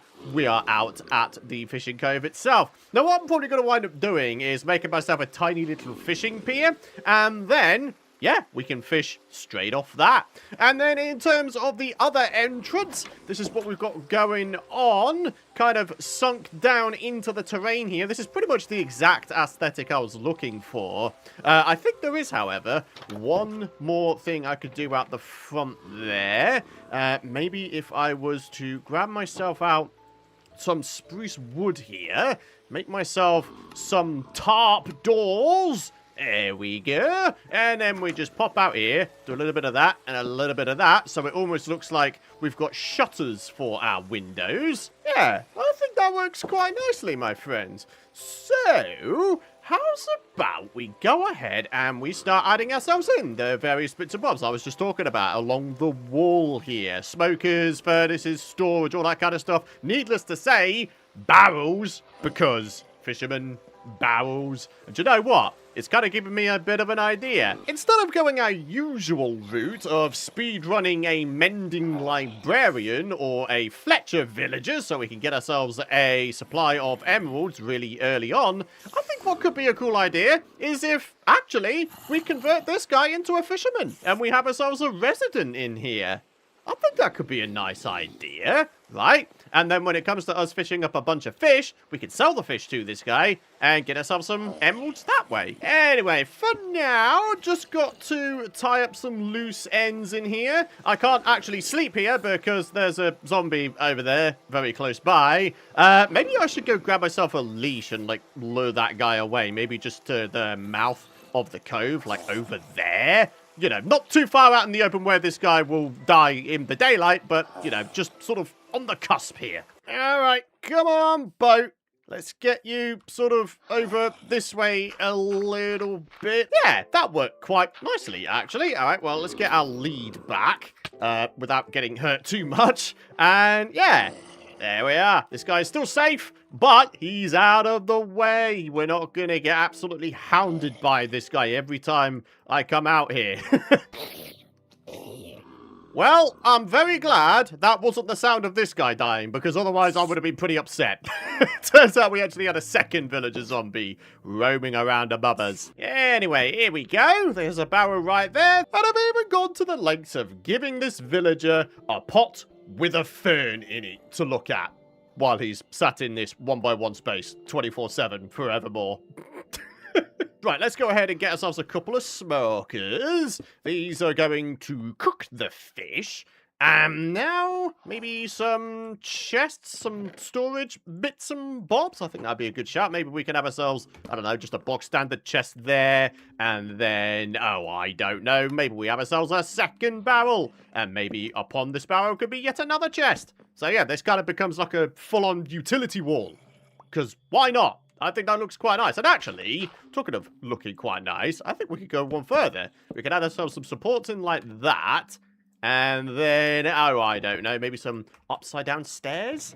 I think we're going the right direction with this. Something like that. All right, folks, just a few little finishing touches here and there, and I think we'll be there. Maybe we chuck down some lanterns in place of the torches. Lanterns, in my opinion, they always look better than torches. Maybe we could just have one sitting on top of the crafting table there as well. Yeah. Alright, so I think this is looking pretty good. Outside the front here, there's just a teeny tiny little tidbit to do. Maybe we'll grab ourselves out, I don't know, a little bit of plant action. A fern in that one, and a little dead bush in that one. Right, how's this looking from afar now? Yeah, that's looking pretty good if you ask me. Now, I think the final thing to do in here is to maybe add a little bit of texture variation, maybe some color variation as well. We do have access to coarse dirt. That would be quite a nice bit of subtle texture variation. But I'm thinking more in terms of, I don't know, randomly dotting around some mossy cobble bits. I mean, at the end of the day, this is supposed to be a little cove kind of dealio, right? So, yeah, I think that would be a good idea. Let me just temporarily put back down this stone cutter. I'm going to get myself a bunch of slabberoos, rather like this. And then, yeah, we're just going to sort of dot some of these around a little bit. Right. Yeah, that's not all that helpful, is it? Maybe we'll just go and do that and then just do that. Yeah. Okay, cool. Maybe in some places we could have ourselves just some random stairs dotted around to try and, I don't know, smooth things off a little bit at the very least. Like, we've got quite a harsh corner here, for example. Maybe I'll just put that down there like that. Why not? There we are. That's looking a little bit more interesting, isn't it? Coarse dirt, mossy cobble, regular cobble.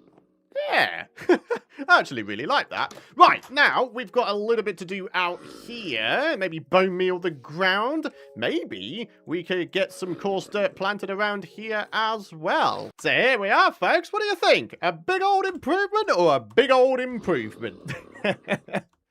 Oh, my word, I'm so very good at tooting my own horn, aren't I? But anyways, let's go grab ourselves some bones, and then we're going to go to town on the bone mealing of the ground. You know, add ourselves in just a little bit of nature. Wow, that's a good amount of bones, actually. I forgot to add the coarse dirt in the water, though. Hey, we're not about to do things by half measures in this series, my friend. So let's just go ahead and spread in the last few bits of coarse dirt I have on my person, just randomly throughout the mouth of this cove. And then, yeah, we will then get on with the spreading of the bone meals, rather like this. Boom. Oh, yeah. All right, so let's do it at the sides as well. A little bit of that. A little bit around the front here. And then I'm thinking we could get away with just bone mealing the grass just in general here. Just to tie off the area. See? I think we've got something that looks really nice now. Okay. Hey, do you know what, though? Do you know what? I think we could go even further, even still. Only we have ourselves one of these trees. The good old azalea tree. As a result, we have ourselves some rooted dirt underneath. How about we spread just a teeny tiny bit of rooted dirt within the cove base and cove entrance, and then we should be able to add ourselves in some little hanging roots as well. Something like this. Yeah. All right. Okay, let's get ourselves another bit in there. I don't think we need too many bits here. I'm going to do one over here. Rather like that. Then I'm thinking this bit over here is kind of being neglected a little bit. So let's just take a step back and have a look at it now. Yeah. Even though there's only 4 here, I still think that is enough. I don't think we need to go too much further than that. All we need to do is do the same on the inside here, because then that'll make this place look a bit more interesting as well. Certainly add a teeny tiny bit more color as well. So, I don't know, maybe do a little bit up here, like that. And what do we think? Maybe one final one? Or actually, do we think that's enough? Let's do one there. Yeah. So, yeah, not bad, eh, folks? Not bad at all. And ladies and gentlemen, there we are. The actual fishing pier itself. Nothing too extravagant, but I still managed to make space for just a tiny little bit of decoration. And the best thing is, either side of the pier is enough space for us to park our little boat. There we are. Perfect. Wait a minute. We've still got torches all over the place. Let's replace them with lanterns here and there. And then, my friends, then we can call this thing complete. That, oh my word, what's happening? I keep forgetting the zombies can do that. Just break down doors. Get out of here, sunshine. Wait.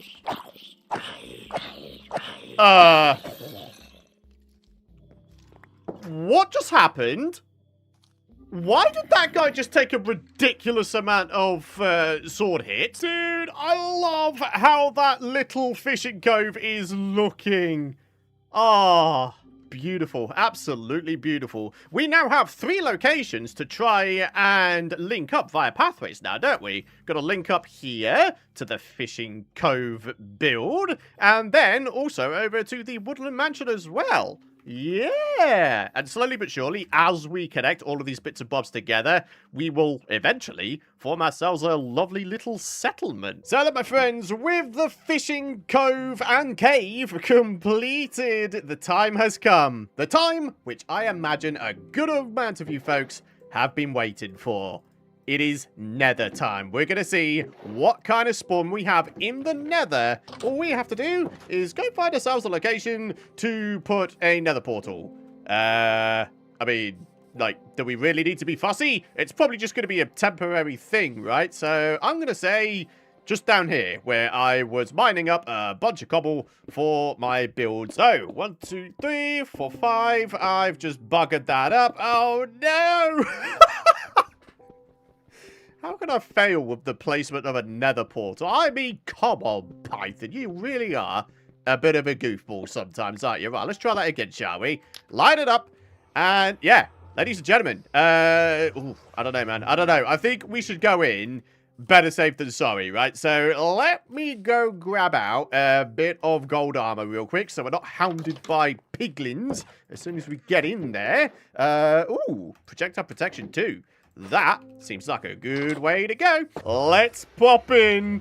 I'm nervous. I'm excited. I'm all the things. What are we going to get? What are we going to get? I don't know. Oh. Hello. Wow. Now, this is a rarity. I can't remember the last time I had a Soul Sand Valley nether spawn. Dude. This is actually quite amazing. I am a big fan of this. Oh, look at that. We've got a bunch of quartz nearby. Got a crimson forest nearby as well. Oh, my word. There's a lot going on here, isn't there, folks? I wonder if we've got anything going on in terms of structures, though.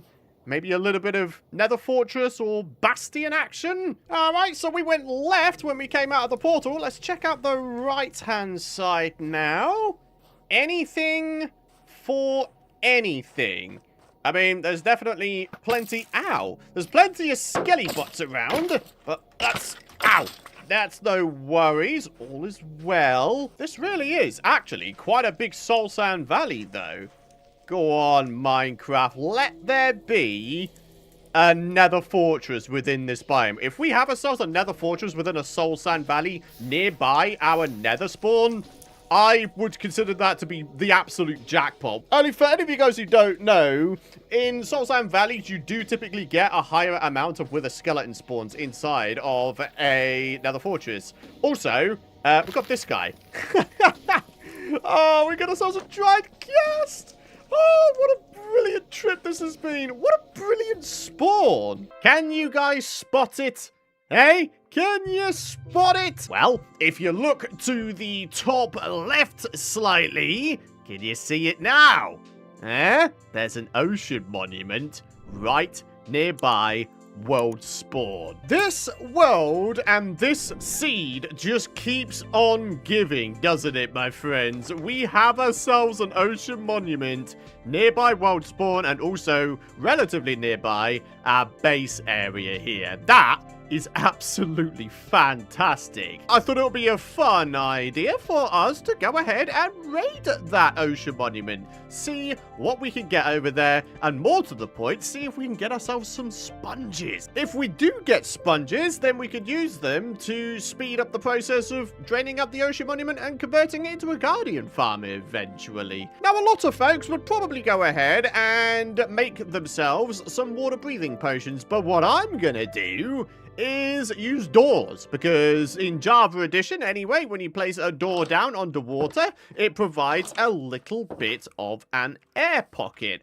as you can see in just a second here. If I just place that down there, we go down here, and would you look at that, we've got ourselves a lovely air pocket. This is how we're going to raid that ocean monument. So then, in preparation for this trip, we're going to make ourselves a whole bunch of food. Look at that, 39 bits of bread. That's amazing. And then, wait, that's probably about it, actually. Our diamond sword should do the job quite nicely. We've got food. Probably don't need a fishing rod right now. I completely forgot. We actually do have ourselves a water-breathing potion, but it's only 3 minutes worth.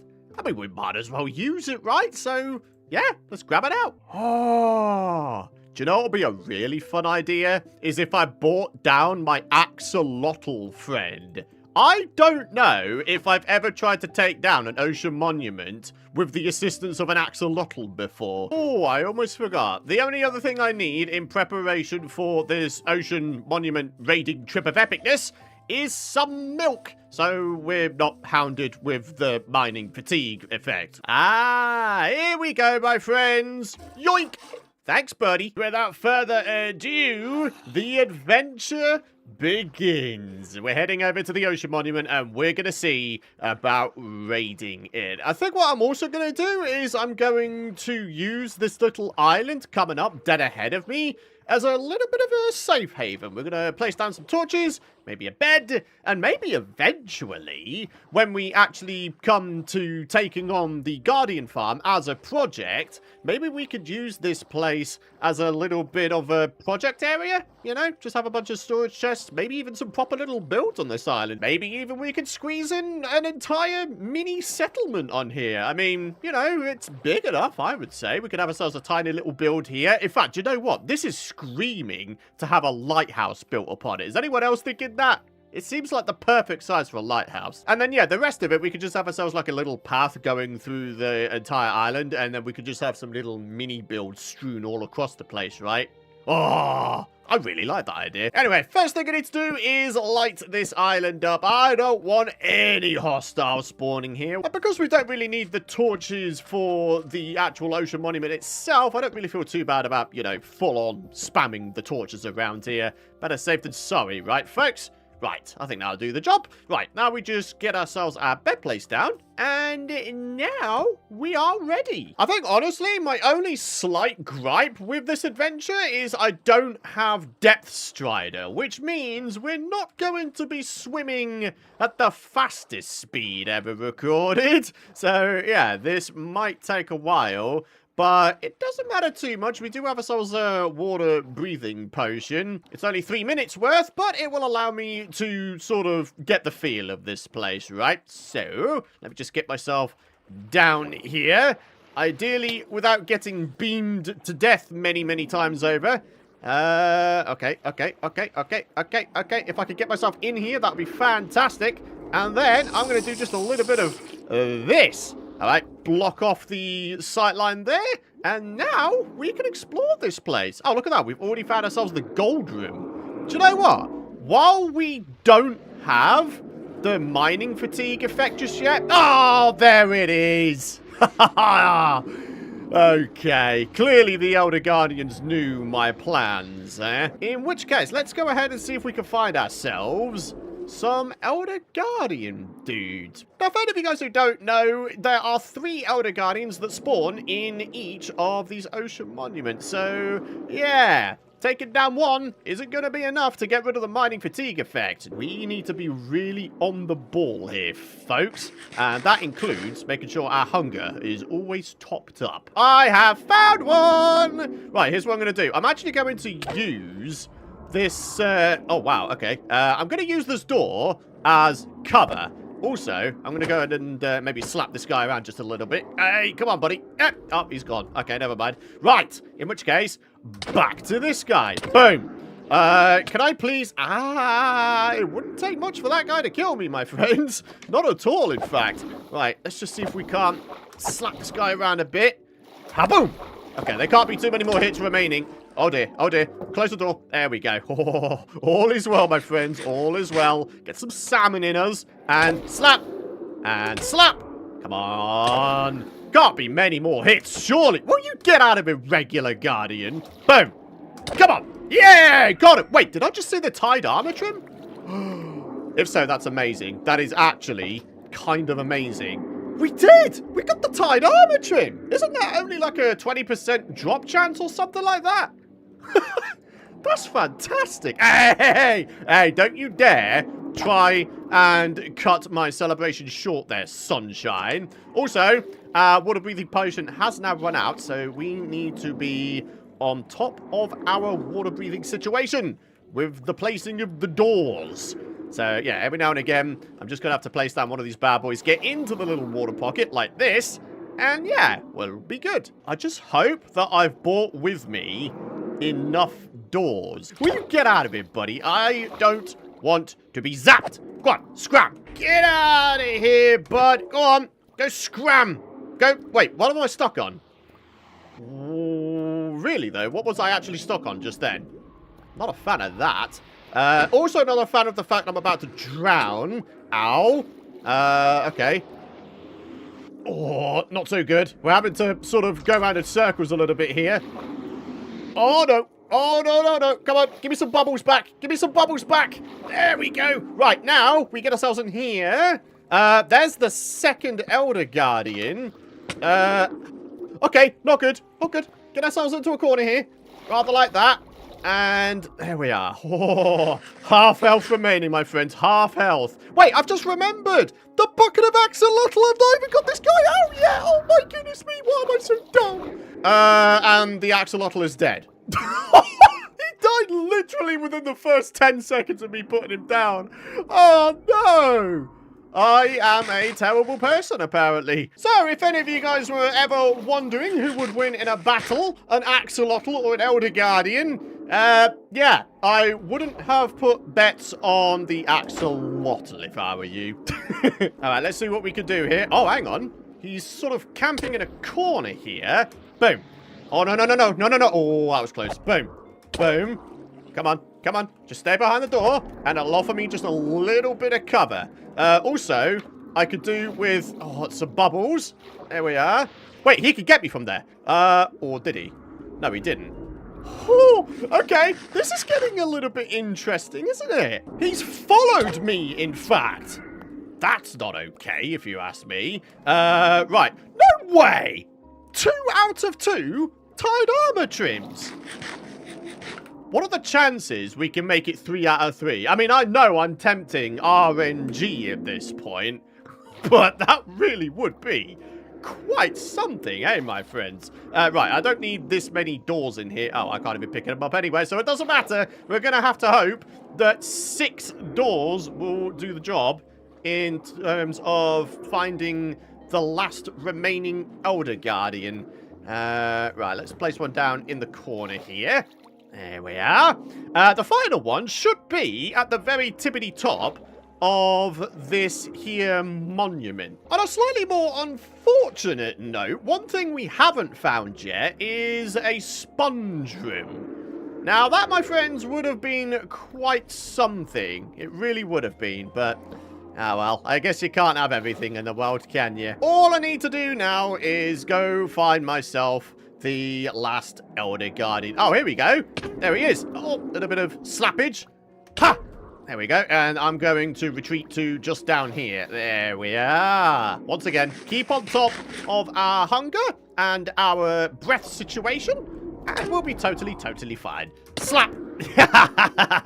Yeah, try it, sunshine. Try it. You can't, can you? Because you're too big and therefore you can't maneuver very well. Ah, this is just easy. Oh, wow. Hey! Ah, that guy just tried to get a cheap shot in, didn't he? Okay. Doesn't matter, though, because we've just taken him out of the game. Right. The big question, did we get the third and final armor trim? Did we get 3 out of 3? Unfortunately not. I mean, to be honest, getting 2 out of 3 is still pretty lucky, so I will take it, and I will not complain about it one bit. But yeah, there we are. That is the 3 Elder Guardians taken down. And amazingly, we didn't even need the milk bucket. The mining fatigue has worn off just naturally. Nice. Right, all that's left to do is to go claim our prize. There are 8 gold blocks with my name on it. Oh, snap. Here we are. There's the gold block room. I just need to get my breath back, and then I can get myself in there. And then I'm going to hope that I can mine up these blocks fast enough to the point where I can create myself just a little bit of an air pocket. Uh-oh. I really hope so. Come on. Come on. Break. Break it. Break the gold block. Oh, this is getting a little bit crazy. But there we are. Oh, we came through it the other side with our lives intact. And now, ladies and gentlemen, we claim our prize of 8 gold blocks. We've got ourselves some sponges from taking down the Elder Guardians. And of course, the main prize itself, 2 tied armor trims. Not bad going, is it, folks? And now I have the task of trying to find my way out. Unfortunately, my sense of direction in these here ocean monuments isn't great. But to be fair to myself, the layout of these things are randomly generated each time, right? So, you know, I guess I can't be too hard on myself about it. Right, let's just grab ourselves a bit more breath. And then, yeah, I seem to recall being able to see this room from the entrance of this place. So it's just a case of trying to find the correct avenue. Oh, snap, here we are. Okay, 4, 3, 2, and we are off the scene. So long, Ocean Monument. We are done. So there we are. Even with just iron armor and a bog standard unenchanted diamond sword and a bunch of doors, we were able to survive against an ocean monument. I mean, come on! That's not bad going, is it? We've taken on a woodland mansion with just the gear you see here, and now we've been able to take down an ocean monument with the same gear. Who says you need to go get yourself all overpowered to be able to take down these places? Nah, mate. So, what does this mean for future projects in this series? It means that that ocean monument is now empty, ready to be drained, and ready to be converted into an eventual guardian farm. Quite what design I'm going to use remains to be seen. We could go the super simple method of having ourselves like an AFK platform in the sky, or we could go above and beyond, actually fully drain this monument and actually rid the entire thing and make ourselves like a big old soul sand bubble elevator type guardian farm instead.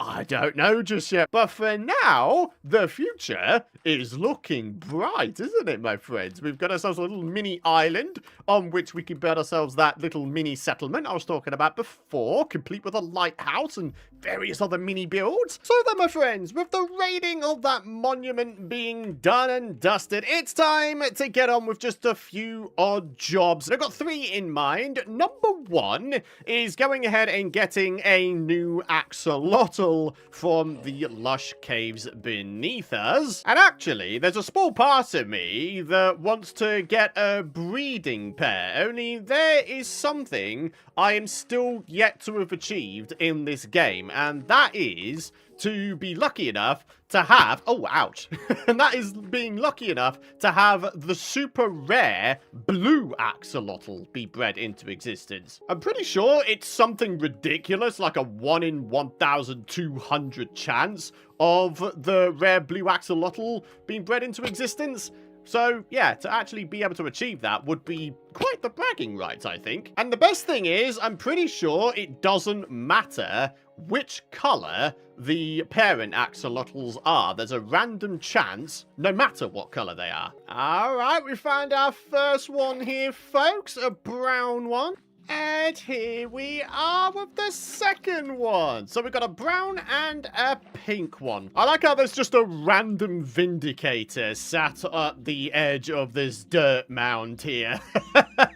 Presumably, he's the last remnant of the Woodland Mansion. I can't very well go around saying that I have taken down the Woodland Mansion when there is still someone here, right? So there we are. Oh, look at that, an emerald. I would very much like to have that. Thank you very much. Oh, an iron axe for your boy as well. Whoa, what in the world? I'm actually a little bit nervous because that guy is going to be able to hit me from slightly further away than all of these sort of regular zombies, right? Right, so... Ah! Whoa! Whoa!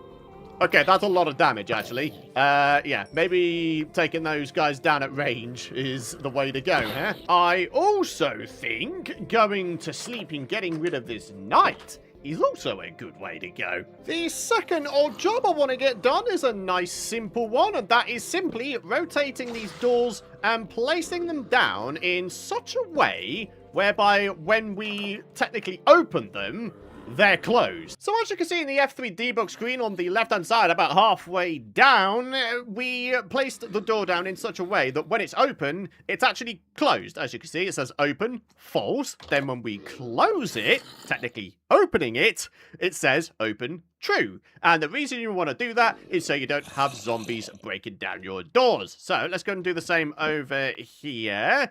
And I think what we're going to do is we're going to align it to this corner here. So where we close it, yeah, as you can see, it closes it fully, and it's nice and flush with the wall. Again, as you can see, open, true. Beautiful. Oh, look who's come to pay us a visit. Wow, there's actually quite a lot of these guys. Whoa! There's like 7 of them in total. Oh my word. Okay, looks like my bow is about to get a serious workout. All right, come on then. Let's have you. Let's have you. Come on, try me. Try me. Can't take me down. I might turn into a porcupine, but I will take all of you down. And actually, if I don't, then I'm just going to do that. These guys look really annoyed with me. They can't get in me house. Maybe we should take to the roof here. Yeah, this is how we're going to take these guys down. Got this guy trying to roll up. He's done. We've got this banner dude here. Oh, yeah. That guy's done. Still getting hit a whole bunch. Ouchies. We've got this guy. Oh, we're definitely taking a good amount of damage here. And so is probably my armor. Oh yeah, that's looking pretty worse for wear, isn't it? Yikes. Anyway, here we are. Bad Omen 2 and a little bit of ominous banner action. The final job I want to get done is quite possibly going to be the longest one, but then again, it depends on how lucky we are. I am actually going to make usage of my fishing pier, and I think what I'm going to do is I'm going to keep going until I fish up a treasure item. I'm thinking maybe an enchanted book, or an enchanted bow. Oh, or an enchanted fishing rod as well. Wow. That's an incredible first catch. I mean, strictly speaking, this is classed as a treasure catch. But, yeah, it's not one that we're looking for. I mean, I'll take it, but it's not what I'm looking for. You watch. Now that I've used up all of my luck getting that name tag the first time rolling, I'm probably not going to get the enchanted book, bow, or rod for a long time yet, right? Oh dear. Let's see, my friends. Let's just see. Oh, by the way, despite the fact that our axolotl died earlier in today's episode, we do still have advancement time complete. It has got to be said, this bit of Minecraft music, plus the sunset going on here, going into nighttime, fishing. Oh, it is such a vibe. The only thing slightly ruining the vibe here is the noise of this dude. Will you be quiet? I will cure you eventually. Oh, hello. Look who's come to visit. It's a drowned with a spoon. It's amazing what kind of ideas you can think of while doing fishing in Minecraft. In that, I've been thinking you can get mending bows and enchanted books and fishing rods via fishing, right? What if we banned getting mending via a villager, and instead we limit us getting mending to only getting it from treasure chests or from fishing? That way, the tools and gear that we do have mending on are slightly more valuable, right? And in the meantime, there may still be other bits of gear that might just completely run out. Like, I don't want to put too many limitations on this series because this really is a series where anything and everything goes, but I don't want to speed run it or just do the usual thing of just grabbing myself a mending villager and getting overpowered gear that way. But equally, I don't want to limit myself to not using mending at all. So having mending be only from treasure sources, I think, could be a nice compromise. Now, I realise one of the counter-arguments to that whole idea could be, well, what's stopping you from just AFKing, doing fishing? And to that I say, I've never really been the sort of Minecraft player who enjoys AFKing in their world. I always like to be doing something. So, yeah, maybe every now and again I would do a little fishing session like this, where the end point is just us getting a bit of enchanted gear. It's now been 2 full Minecraft days, and this is what I've managed to capture for myself so far. Over a full stack of raw cod, amongst a whole bunch of other things. There was quite a lot of pufferfish, quite a lot of salmon as well. Oh, yeah, there we are. We're done. That is the end of that fishing session there. We just achieved our goal. I can't believe that. We got that on camera. All right. So, the big question, what have we got on this thing? Smite and mending. So there we are. If I'm going with the idea I was talking about before, this would be a valid way of getting mending. This would be quite a nice addition to my sword here, wouldn't it? But then again, the mending. Oh, do we save that for some eventual elytra? Do we put it on a pickaxe? Oh, I don't know, man. I don't know. All I know is it's a good thing to have in the back pocket, isn't it, my friends? Finally connecting up the various points of interest in my world so far. That is, connecting my episode 1 house to the fishing cove over there, and also to connect all of that to this woodland mansion.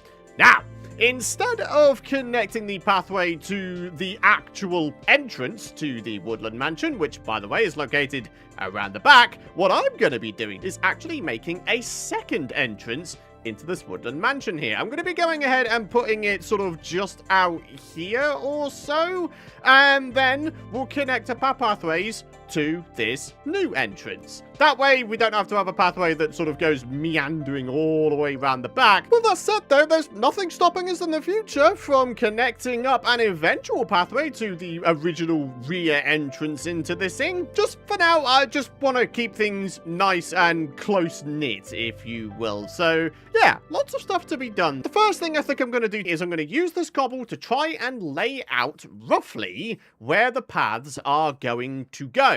So we're going to start off nice and simply with the pathway that leads over to the fishing cove entrance here. And yeah, we don't really need to go too crazy with this. I mean, even something as simple as this would do the job. Although with that said, do we want to have the path maybe meander into the trees, then maybe turn a corner around the trees so we have a slightly more sort of dead straight entrance into this thing?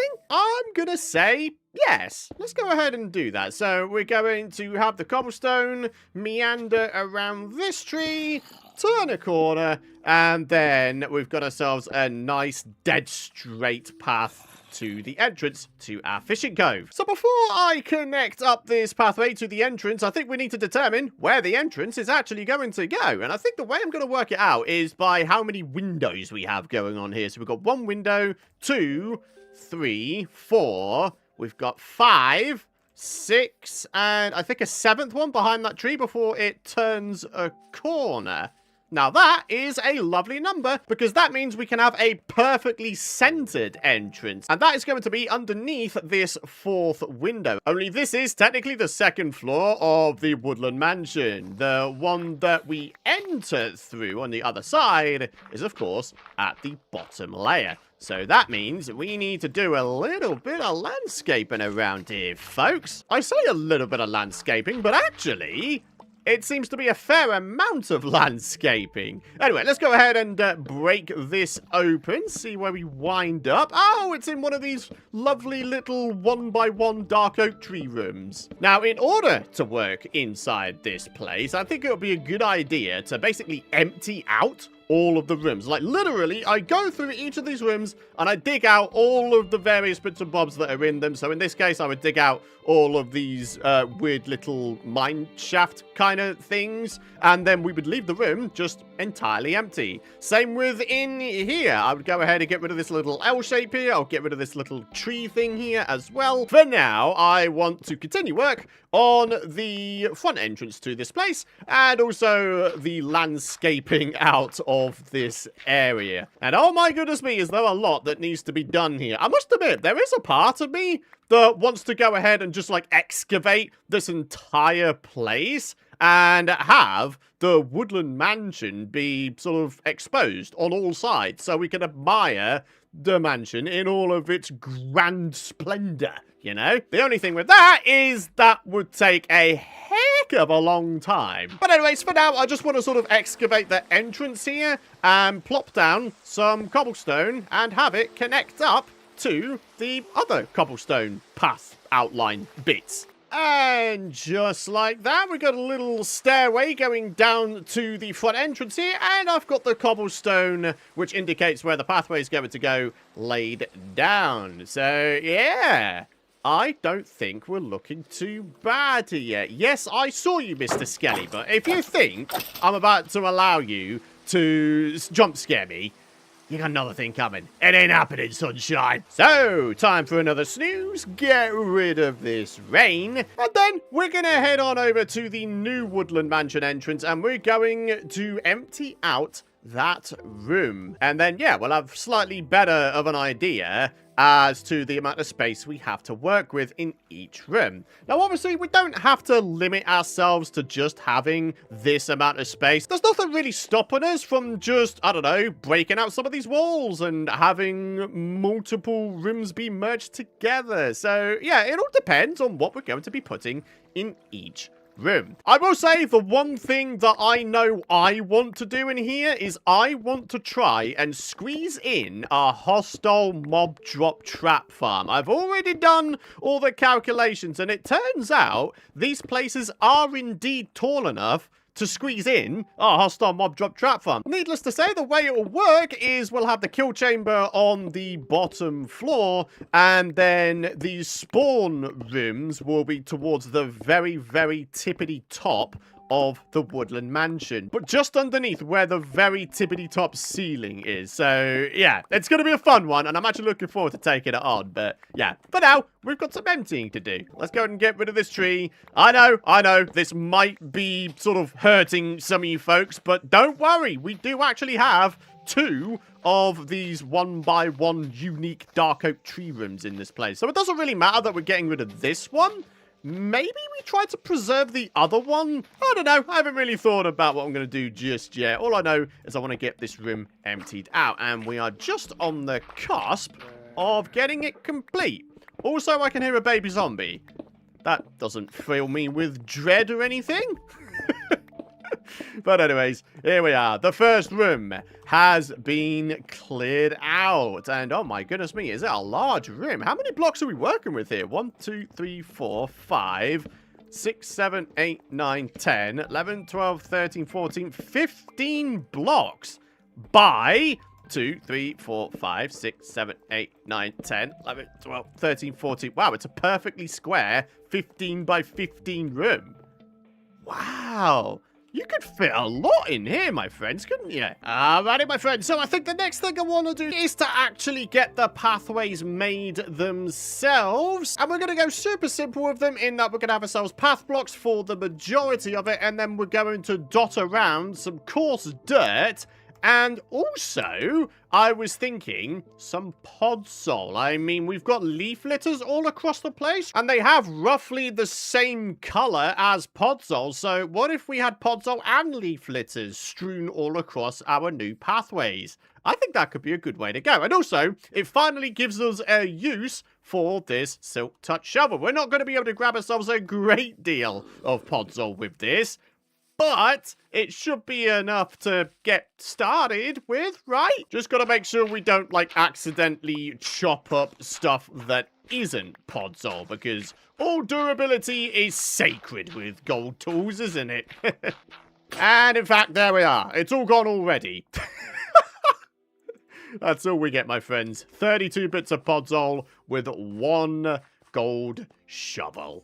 Ah, well, I think that was a gold shovel well used, to be fair. So, let's get back to our paths and let's make a start. After having a bit of a snooze and switching our source of food because this is the last of my bread.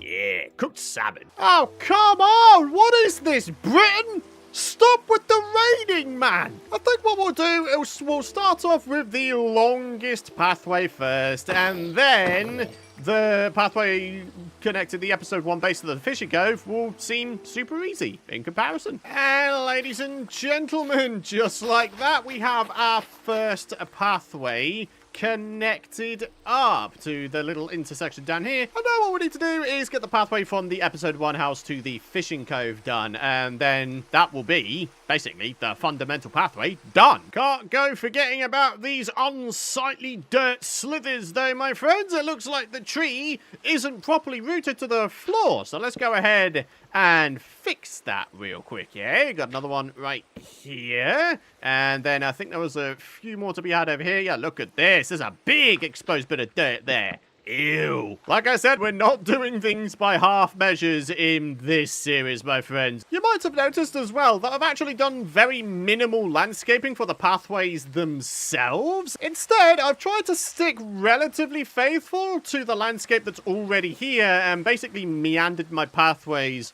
all throughout them. That way, they feel a bit more sort of natural and organic rather than all sort of uniform and right-angly and straight and all that kind of stuff. Now that it's nighttime, I can once again go to sleep and get rid of this godforsaken rain. That's right. Begone, foul rain. I want some sunshine in my life. Where is it? Ah, there it is. Beautiful Minecraft sun. All square and lovely. And now to get this other section of the path done. Oh boy. What's going to happen first? Am I going to finish this pathway or is my diamond shovel going to expire?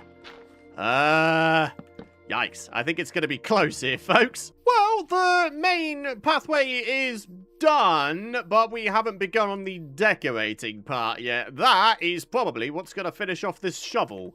Do we want to put the shovel in, like, a tool morgue or something? Maybe what we could do to try and breathe some new life into this diamond shovel is we enchant it with a level 30 standard enchant and then get ourselves a second diamond shovel, enchant that as well with a level 30 standard enchant, and then we could maybe combine the two shovels together to get ourselves a mega shovel. Oh, that sounds like a pretty cool idea, right? But yeah, for now, the goal is clear. This thing needs to go away for now, and we're gonna have to make ourselves another one. How to immediately tell you're getting more serious about the building side of your Let's Play. Your tools start running out quicker.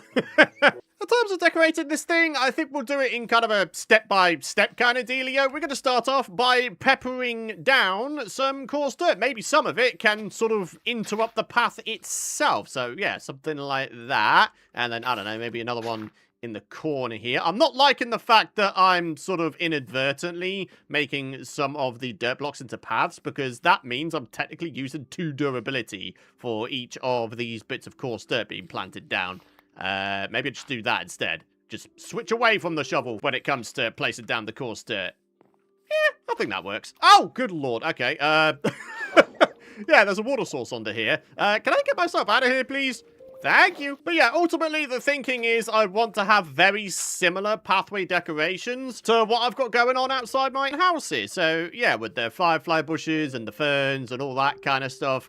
Putting all that down all along these massive pathways here. Oh, is it gonna look good? There we are. That's the last of the coarse dirt placed down. And yeah, looking pretty good so far.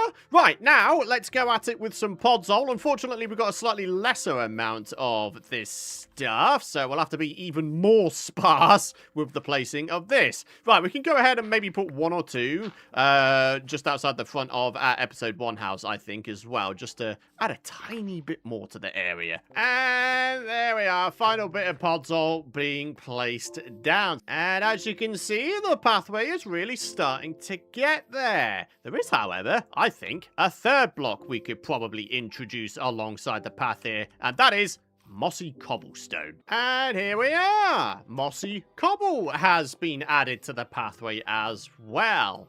Now, I think it's time to go at it with some bone meal and some foliage. Maybe we could place down some leaves along the floor as well. Leaf blocks. I think that'd be a nice little addition. Oh my goodness me. Look at the amount of leaf litters we have now. Okay, this has turned into an invasion now, folks. An invasion of leaf litters. Question, can you go ahead and compost leaf litters? Is that something you can do? I hope so, because I'm about to try it, and if I can, then that would be a nice healthy boost to our bone meal supplies. Go on, Minecraft, be a legend. Let me put leaf litters in a composter. Yeah! Am I really about to sit here and right-click hundreds of times just to dwindle down the amount of leaf litters we have? I'm pretty sure you can also use leaf litters as a furnace fuel, right? I mean, it's not like I don't have a bunch of raw cod to cook up. Look at that, we've got absolutely loads of it. So, can we use these? Yes, we can. Seems to be... Okay, so 2 leaf litters per cooked item. That's not too bad, actually. So a full stack of leaf litters will do half a stack of cod. So actually, when you think about it, leaf litters serve quite a variety of purposes, don't they? You can use them in the creation of bone meal. You can use them as a furnace fuel. You can use them for decoration. Yeah! I am liking leaf litters. They've just gone up so many places on my all-time coolest items in Minecraft list. Let's not forget about lighting, my friends. I've made myself some lanterns, and all I'm going to do now is start spreading them around, I guess. Not only will it make this pathway look nicer, it will also go ahead and limit the amount of hostiles that could spawn around it here. So, yeah, it's all going to be worth it. And now that it's nighttime, we can really get a feel of our new pathway here. All nicely illuminated against the night. Yeah, very good. All right, so as you can see, I've got myself a whole bunch of foliage. All we have to do is start spreading it all across the place. If we want to go for a nice cozy vibe with our pathway, we're gonna want to place down some firefly bushes. Oh man, would you look at that though? Oh, firefly bushes, I love them. I think they're one of the all-time greatest additions to this game, just for the fact that they give off such a nice cozy vibe when it comes to nighttime. So, yeah. Good job, Mojang. This is a genuinely great addition. Not enjoying the addition of all of these hostile mobs in my Woodland Mansion, though. If you lot could do me the honor of vacating this area, I would be dead grateful. Come on, buddy. Go on, get out of here. And now to randomly place down a bunch more foliage. And then I think we're just going to go ahead and, like, bone meal the ground a whole bunch to really tie off these pathways here. Oh, hey there, copper skeleton. What you gonna do, huh? A grand total of absolutely nothing. You're done. And now for my most favoritist thing in the entirety of Minecraft, bone mealing the floor and restoring a bunch of nature to the area. Ah, yeah, I love doing this. There's creepers behind me who think I can't hear them. What, you think my hearing isn't attuned to being able to detect my own kind? Come on, man. Don't insult me, bro. Get out of here. Get out of here. So there we are. Nature added all alongside my brand new pathways, finishing them off and making them look really quite nice. Do you know what, my friends? I think we can give ourselves a well-deserved pat on the back, because I think this looks like a really nice place to be. And I'm very glad that I spent the time to do this, because making pathways to connect up your various areas of the world helps with immersion quite a lot. And when you go ahead and decorate your pathways as well, it just makes your world a nicer place to be. So yeah, I think we've achieved that quite nicely here today. We have a brand new cave biome to explore, and with it, a couple new sets of building blocks. Now, as a result of this world now being in snapshots, it means that, yes, every now and again, I will wind up pruning chunks around my base area, just so we can try to find ourselves the new features without having to explore super far in our world. That will result in some quirky behavior, though. As you can see, there is like part of a tree over there and another part of a tree over there. It looks a little bit skew-if, but it doesn't really matter. We can just go ahead and get rid of them. It's all good. Ah, yes. Pickaxe and armor. They're both looking a bit worse for wear, aren't they?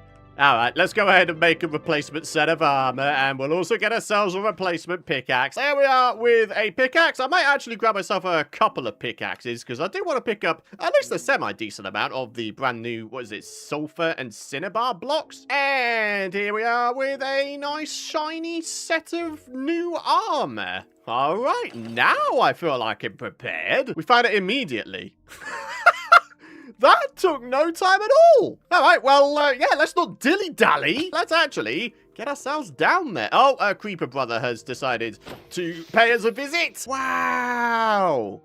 Look at this, though. All right, so this, I'm presuming, is the Sulfur. Yep, there it is. And as you can see on the little pop-up there, lots and lots of cool things to check out. Oh, dude, I'm so excited for this. So, let's go ahead and actually grab ourselves a good amount of this stuff. I'm going to say maybe a couple, maybe even a few stacks. At the end of the day, if we're going to check out this new stuff, we're going to try and do the job well. There's a lot of new decorative bits and bobs, as we saw with that pop-up. So, yeah, I want to experience it all. Now, it's probably worth mentioning that within these brand new Sulfur Cave biomes, you can get a brand new mob spawn in, the Sulfur Cube. However, one of the other things that can happen is for the first time ever, outside of a spawner box, you can get cave spiders spawn in these brand new Sulfur Cave biomes. And I gotta be honest with you,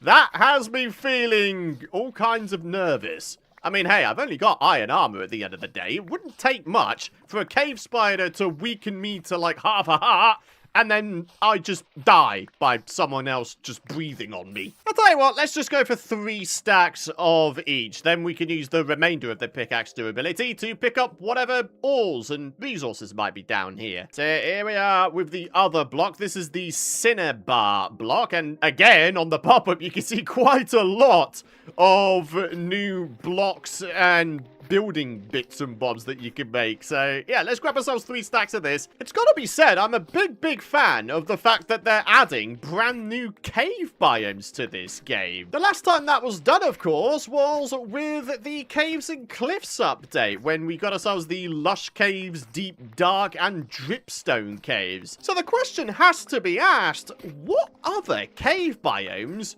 could you see Mojang adding in future? Now, don't get me wrong, I don't think it'll ever become a case of there's as many cave biomes as there are sort of, you know, surface biomes, but yeah, I think this update kind of opens up the notion that actually there could be a whole bunch of cave biomes added at some point in the future. Or maybe, as they're doing right now, you know, sort of slowly but surely. There we are, 3 stacks of Cinnabar, 3 stacks of Sulfur. Right. Time to plunge a bit deeper into this cave. Do you know what? There's a far safer way of doing this, isn't there? Let's go block off the lava at the top. Who would have thought a tiny little 1x1 lava source block would cause such a massive lava fall? It's enormous. You've got to be kidding me. I finally get to the very bottom here, and there's a grand total of nothing. Oh, isn't that always the way with Minecraft, though, eh? I can hear something.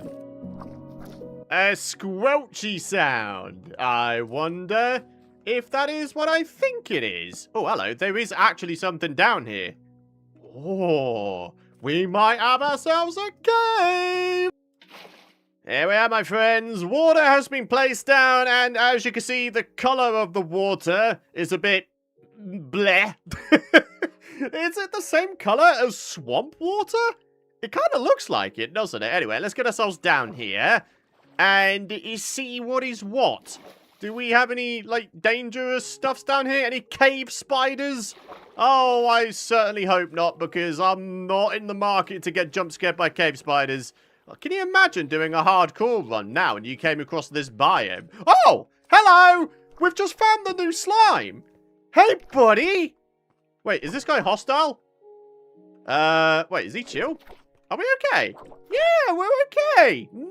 Nice! Okay, so you could go ahead and right-click these guys with various blocks, and it will give them some weird and wonderful properties. Like, in the case of this... Oh, wow, okay. In the case of this clay block... Wow, this guy seems to be, like, bouncing everywhere. Like, bouncing off of walls and such. Whoa! Okay, that guy just went for a bit of a ride, huh? So yeah, that is the new Sulfur Cube. Unfortunately, as someone who pretty much exclusively plays single player, these guys probably won't get too much of a look in when it comes to my series here. I mean, it's not to say I'll never experiment with these folks, but it's gonna wind up being one of those things that I just kind of forget about as time goes on. What I'm really excited for is more so the sort of exploration and building aspect of this brand new biome. 2 new sets of building blocks, and obviously just a new biome to explore. It's pretty cool, isn't it? So what happens, and I'm sorry to do this, but what happens if I kill this guy? Nothing at all. Oh my word. Oh! You can pick up the Sulfur Cube in a bucket. And it even continues to hold the block you gave it. Contains cobbled deep slate. So yeah, that certainly makes transporting these Sulfur Cubes a heck of a lot easier, right? But yeah, Sulfur Cubes, I can see these guys being a riot, actually, when it comes to playing on a server or playing with friends. I dare say there's gonna be a whole new roost of mini-game ideas to be had with these fellas. But yeah, like I said, like on single player worlds, I don't think they're going to get too much of a look in. That's not me saying that, you know, I don't appreciate the addition. That's just me saying I'm probably not going to do too much with them myself. Oh, snap, we got some diamonds. Absolutely love to see it. I've actually been wanting some more diamonds. I've been running a little bit on the low side back at base, as you can see by the fact that I've had to downgrade some of my tools down to iron, but never mind. It's all good. The big question is, do we have any more sulfur biome? I mean, I feel like that was a really small biome, to be honest. Do you know what? On a more basic note, there's nothing stopping us from just having, like, a Sulfur Cube pet, right? I'm pretty sure there's a way of, like, splitting up the Sulfur Cubes as well, similar to how you can with slimes. Before I continue on, I need myself a bit of coal, because, yeah, this torch I have on my person is literally the last one, so, yeah, we should probably get on top of that. Oh, do you know what, Mr. Creeper Brother? Yeah, do you want to do some mining for me? You gave me a grand total of no coal. However, we did get ourselves a couple bits of iron, so thanks, Creeper Brother. It's a good thing I found myself 3 diamonds earlier, only we can make ourselves a pickaxe with that, can't we? So we don't even have to worry about our iron pickaxes running out now. Ha-ha! Not bad luck right there, is it, my friends? So, let's just do ourselves a little bit of a thing here. There we are.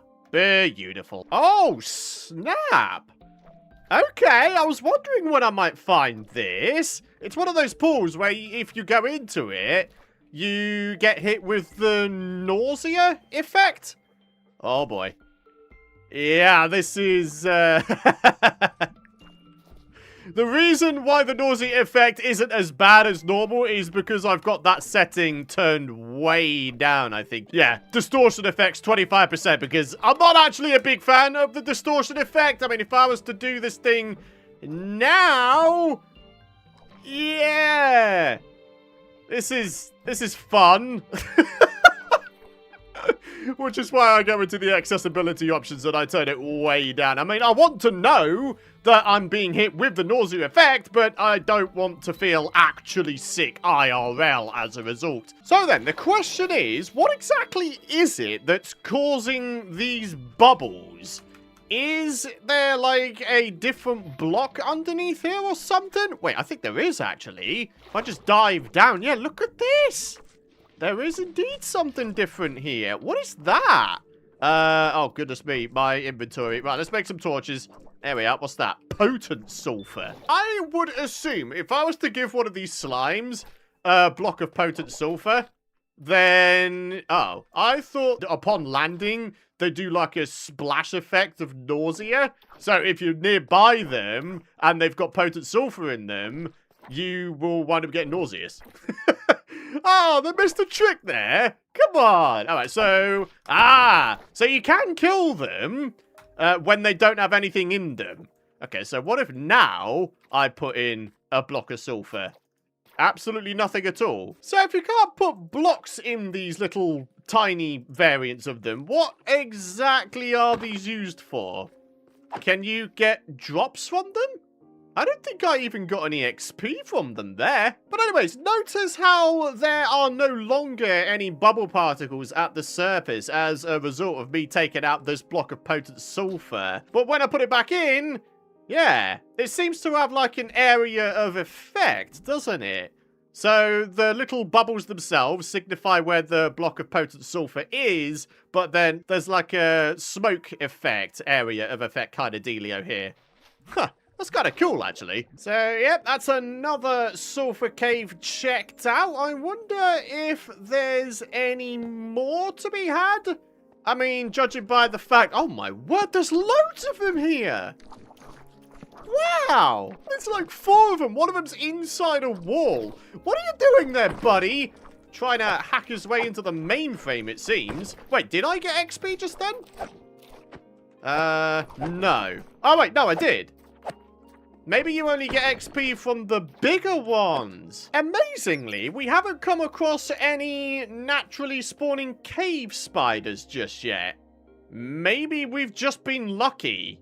Yeah, I think that's what we're going to go for. Only if I did come across them, then I would probably pee my pants. So here we are. A slightly larger sulfur cave. Not a bad looking place to be, is it? I'm surprised I still haven't come across any cave spiders, though. Maybe they're considered a rare spawn for this biome. I mean, they must be. I haven't come across any yet. We've come across plenty of sulfur cubes, but no cave spiders. I suppose I should consider myself thankful, though, eh? Oh, and another reason to be thankful. Give me these diamondos. Hang on a minute. I just heard a spider. In fact, I think I just heard a couple. So, there's a water cave above us. That much I know. I'm going to go out on a limb and say that they're down here somewhere. I mean, they must be, right? They can't be above because they can't spawn inside of flooded caves. So, if we just... Oh, wait, it's just a box standard one? Oh, well, thank goodness for that. I don't know why I would ever try to dig towards cave spiders anyway, but there we are. I just did, like a fool. I guess when it comes down to it, though, since we're going ahead and lighting up these caves like a crazy person, yeah, we're going to be limiting the spawning spaces for cave spiders, aren't we? So, yeah, as we keep going along and lighting them, there's going to be a lesser and lesser chance, right? Wait, what is that? There is a cube with something in it, which I swear I didn't put in him. Can they just pick up stuff from off the floor? Maybe we should give that a bit of a go. So push this guy down there. Okay. Oh. Alrighty, just one more thing I want to try before I call it a day with the sulfur caves here and we go back and see what to do with the building side of things. I want to see if I can pick up one of these guys when they're in their smallest form. Wait, really? I can't? Huh. Okay, apparently it'll just be this guy. Oh, you beauty. Turns out... Oh, my word! Wait, what? Oh, nice! Turns out we might have been done with the caves, but the caves are not done with us. They are trying to lure me back in with just putting diamonds in front of my face. I mean, how could I ever turn my nose up at diamonds? Oh my word, and there's even more. Literally like 5 seconds later. And it's not even a crummy little one vein either. Do you know what? I think what I'm going to do is I'm going to make myself a second bucket. I'm going to pick up one of these guys just as is, without anything in them. And then we're going to play around with these guys on the surface and see what's what. Maybe there's a way to breed them or something. Finally, my friends, finally, I have found the... Wait, what?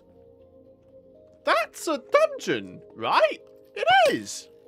Oh my goodness, we've got a dungeon next to the surface, and presuming that skeleton was the dude that spawned out of it.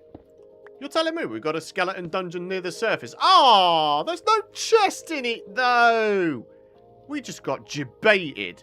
Unbelievable. All right, well, let's go ahead and take down the screenshot of the coordinates right there. And now we can go home with our heads held high. Skeleton dungeon located, a good amount of diamonds located, and a good amount of sulfur caves as well. Thank you, Minecraft. That was a fun little adventure right there. And here we are, folks, finally back at base. Let me just dump me inventory, and then we'll experiment with the new blocks together. Now, when it comes to these sulfur cubes, it turns out you can kind of increase their population. You can't necessarily breed them, but you can get the smaller cubes to grow up. But unfortunately, I won't be able to test that because I haven't found any slimes just yet, and therefore I don't have any slime balls. Only, yeah, when you grab one of these guys and split them into two, if you had yourself a bunch of slime balls, you'd be able to feed them to these guys, and then they would grow up, and then you can rinse and repeat the cycle. That is how you would build up the population of these guys, as opposed to sort of regular breeding. Do you know what? For now, why don't we have ourselves a little pet sulfur cube? I mean, come on, they're so adorable. Wait, can I not leash them? Oh, come on. Go on, go on. In you get. In you get. Oh, this is the greatest day ever.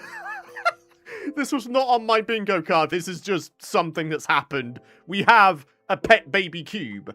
With that said, though, I'm pretty sure he'll be able to, like, activate these pressure plates, and I don't really want him to. So we're going to have to go ahead and revert back to having manual doors for now, unfortunately. It's kind of a shame that we can't leash these guys, because otherwise I would maybe put like a fence up there and then just leash them to it.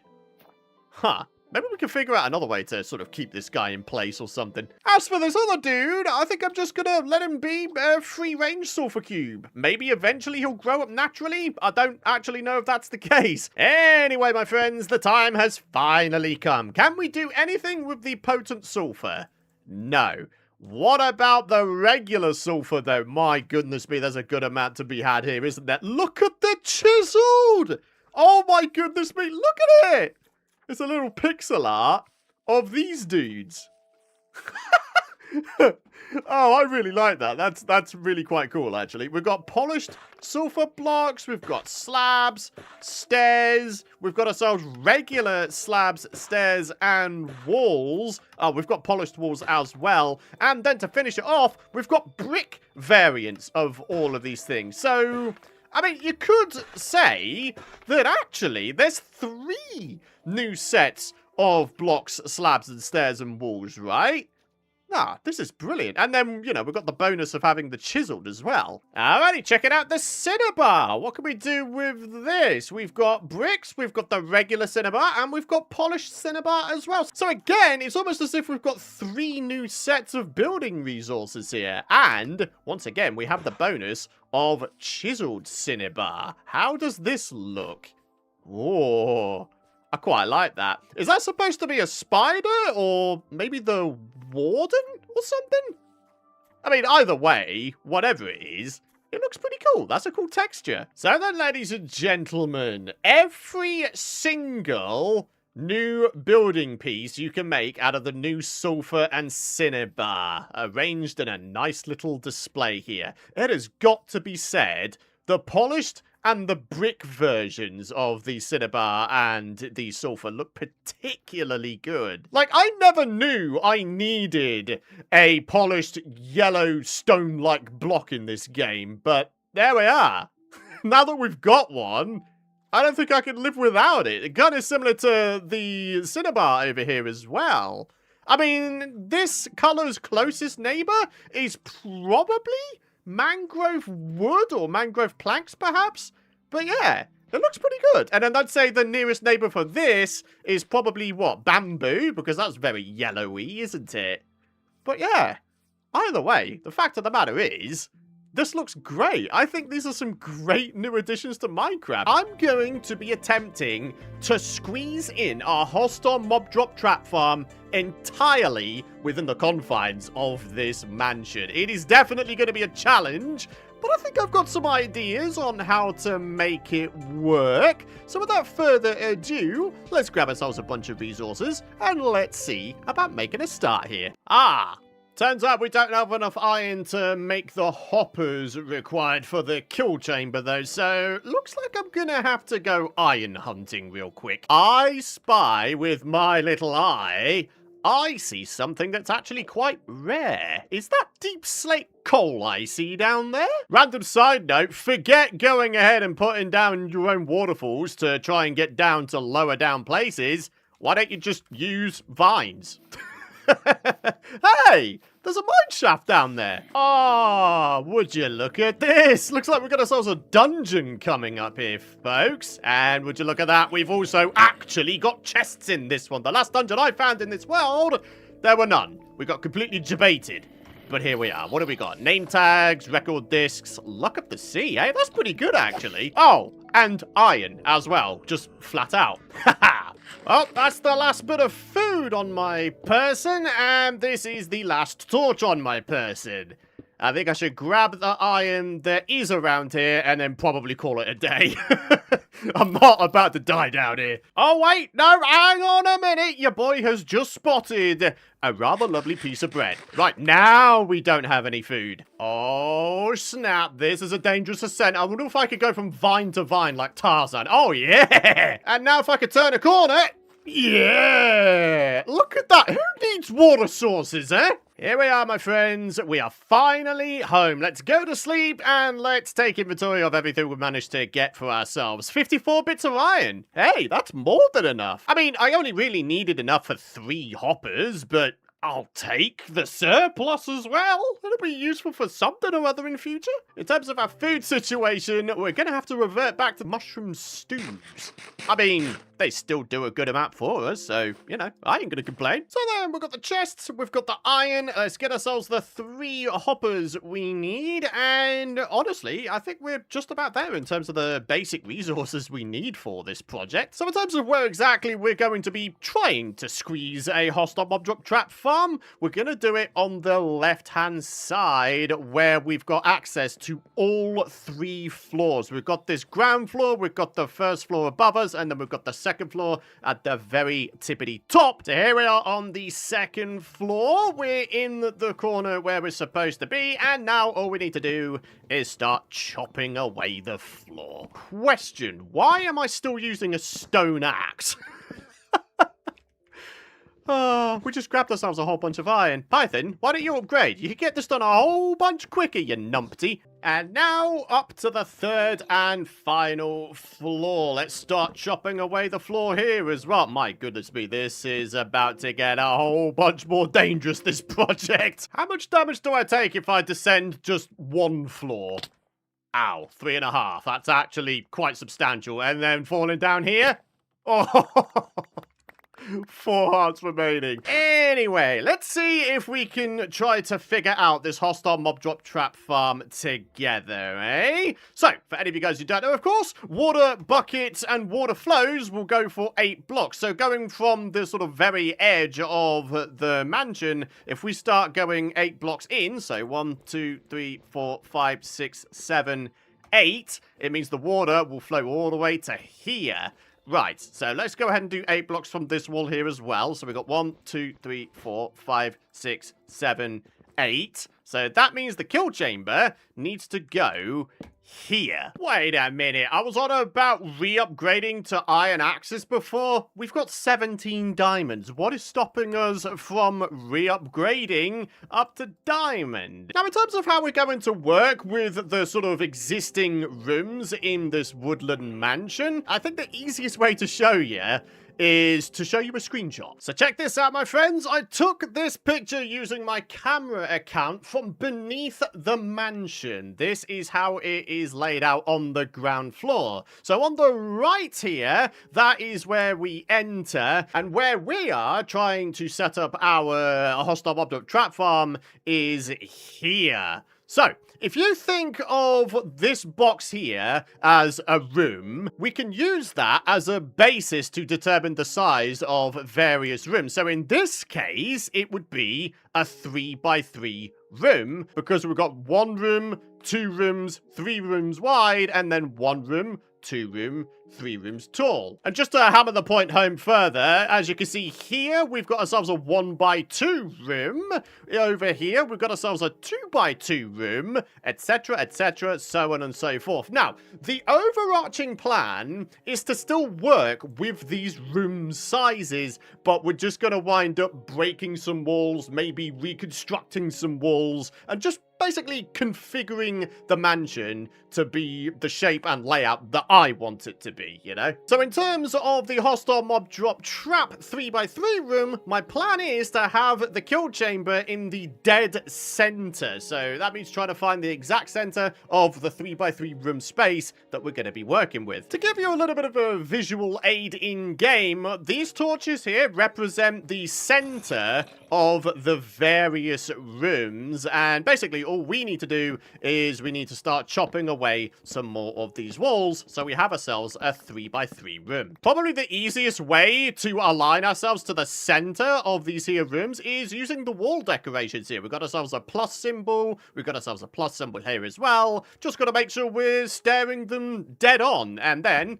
we place a torch. And there we are. That's the center of what would have been this particular room. So as much as, yes, we counted 8 blocks away from the 2 walls here to try and ascertain where we're going to put our kill chamber, actually, it's going to go here because this is the center of this 3x3 room. So these 3 can go. Now, the interesting thing is the actual kill chamber itself won't take up a great deal of space on the ground floor, nor even the middle floor. It's only going to be on the 3rd floor. That's where the spawning pads are going to be located, right? So there's nothing really stopping us from putting other stuff in this room down here with the kill chamber, right? Maybe we could have ourselves some massive storage. Maybe we could have some other utilities. Maybe some mini automatic farms. At the end of the day, the world is our oyster. Or should I say, this mansion is our oyster. Before we go too much further with this project, I want to try and see just how much height space I have to work with for this hostile mob drop trap farm. If I bring up my F3 screen and look at my Y coordinate, which is the second one there, we're on Y64 currently.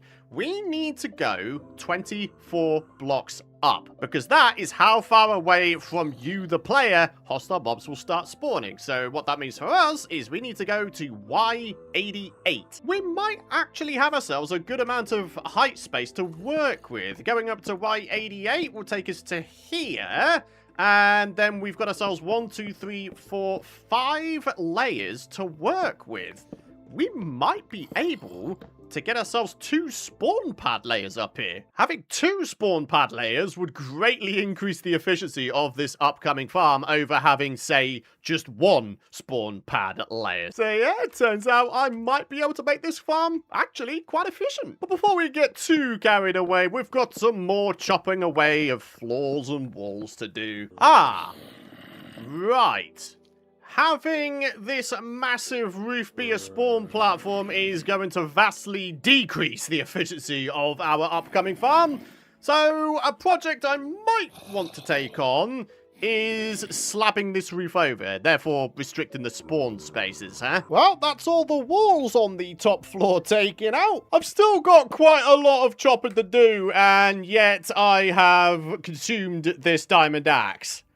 Wow, this is a bigger project than I first thought, apparently. Oh my goodness, I totally forgot to mention that Sulfur Cube pet we had inside of this base. You're gonna have to take my word for it, but it actually did wind up growing up in the finish, and that was without the usage of a slime ball. Unfortunately, though, it wound up despawning, which is why it's not here anymore. So, yeah.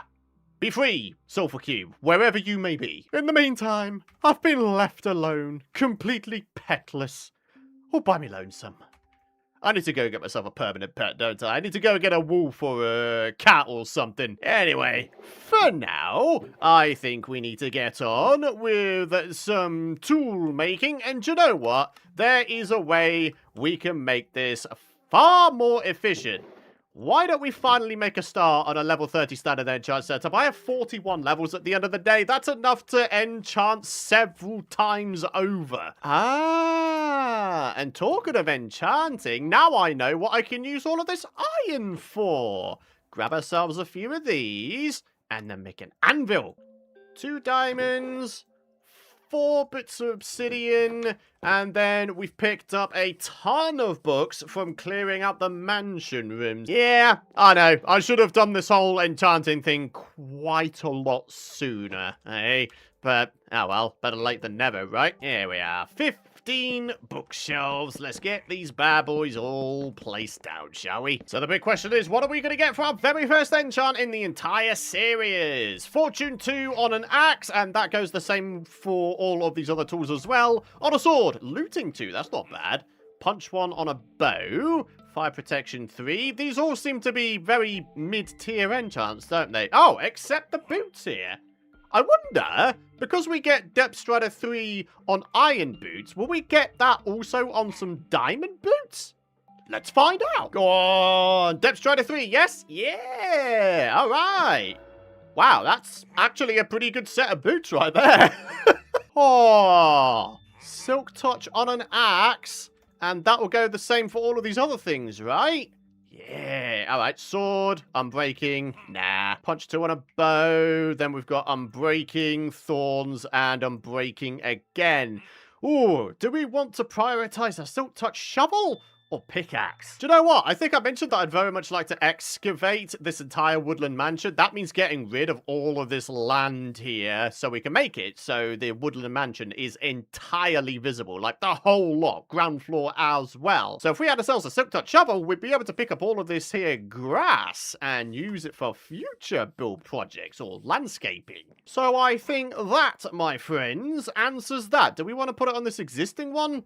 Yeah, why not? Alright, boom. Oh, yes! I'm breaking through on a pickaxe. I'm breaking through on a sword. I'm breaking through on a bow. Are we going to get anything other than unbreaking? Oh my goodness. It really is just unbreaking. Oh yeah, totally forgot. We should look at books as well. Piercing 3 though? Nah, we could do better than that. Do you know what? Simply because I don't want to have to make myself 700,000 axes for this mansion project, I think I'm actually going to go for unbreaking on the axe. Hey, efficiency as well. Fortune 2 on a shovel. Knockback 2 on a sword. Power 3 on a bow. Looting 2 on a book. Oh man, really wish I went for looting 2 on this sword earlier now. Then I could have upgraded up to looting 3. Hindsight and all that, eh? So here's something interesting for you. I'm about to demonstrate a case of different enchantability for different tiers of gear. Check out this diamond pickaxe. We've got Fortune 2, right? On this iron hoe, though, and thus all iron tools, Fortune 3. So what if we were to enchant ourselves an iron pickaxe with Fortune 3 and use that bad boy to grab ourselves a ton more diamonds? Ah, smart thinking, eh? And there we are, Fortune 3 on an iron pick. Beautiful. Oh, it's got efficiency as well, but no unbreaking. So this thing, we're going to have to reserve it exclusively for mining higher end ores. Sharpness 4 on a diamond sword. Dude, that is very tempting, but check this out. We've got efficiency 4 guaranteed on tools, power 4 guaranteed on a bow, and then protection 4 on a chest plate. That is a difficult decision. Oh, do you know what? Because we're going to be using axes a ton in this big mansion project, it's going to have to be an axe, isn't it? Let's have it. Oh, Fortune 3. Not that that really does anything on an axe, but I'll take it. So then, my friends, back to some chopping. And oh my goodness me, is this so much faster than before. Why didn't I do this sooner? Wow, this is looking like a big old open space now, isn't it, my friends? And I've still got one final floor to knock out. This is gonna be a huge space. Ladies and gentlemen, here we are. An even bigger space. Oh my word. This is absolutely ginormous, this area, isn't it? Now, I realised, of course, the ground floor and even the middle floor, I didn't really need to break through all the walls. It was only really the top layer I needed to do, so I could then add in the spawn pad layers, right? But hey, whatever, right? We've got ourselves some nice blank, big areas to work with. Who knows what we're going to wind up populating this space with? Honestly, I've got no idea. Anyway, fact is, this is going to be our kill chamber. So, back up to Y88. And it's up here we could start adding in the first spawn pad layer. Wait, hang on a minute. I think I might have goofed up. I forgot to consider that there's going to be some water placed down that will make the mobs flow down into the center and down into the kill chamber. Now, usually I would add the water layer in 2 blocks below. So we're down here at Y86 instead. So what that means for us in terms of the kill chamber is I think we need to sink the kill chamber into the floor by a couple of blocks. Otherwise, the dudes that drop down into the kill chamber won't be a one-shot. But does that really matter? I mean, for the most part, I'm going to be going at those dudes with a diamond sword, ideally with looting and sharpness and sweeping edge, right? Do you know what? I'm going to say, no, we don't need to sink the kill chamber into the ground. It's worth mentioning, of course, that the space between the windows / walls and the kill chamber is now going to be above 8 blocks. So we need to try and factor in a little bit of drop in the water. And because I'm a little bit of a perfectionist, I'm going to count the distance between the wall and the torches now, and then basically divide it by 2. So we've got 1, 2, 3, 4, 5, 6, 7, 8, 9, 10, 11. So that means we can do 6 blocks at the top layer of water and then 5 blocks on the bottom, or inverse, or whatever it is we feel like doing. Do you know what? While we're down here, why don't we go grab ourselves a second water bucket? Then we can actually start experimenting with the water flow. A thought occurs. Are these spawn platforms too big? And I feel like there might be a possibility of mobs spawning, not really moving all too much on the platform, never winding up going into the water, and then instead despawning. Are we overcomplicating this? I think we might be, you know. How about this for an alternate idea then? We've got 1, 2, 3, 4, 5, 6, 7, 8. So this would be the edge of the spawn platforms. Well, actually, strictly speaking, this would be the wall. Normally, I go for like 8 by 8 because, of course, water flows for 8 blocks. So yeah, it all kind of makes sense. But me going bigger with it, I don't necessarily think is going to make it better.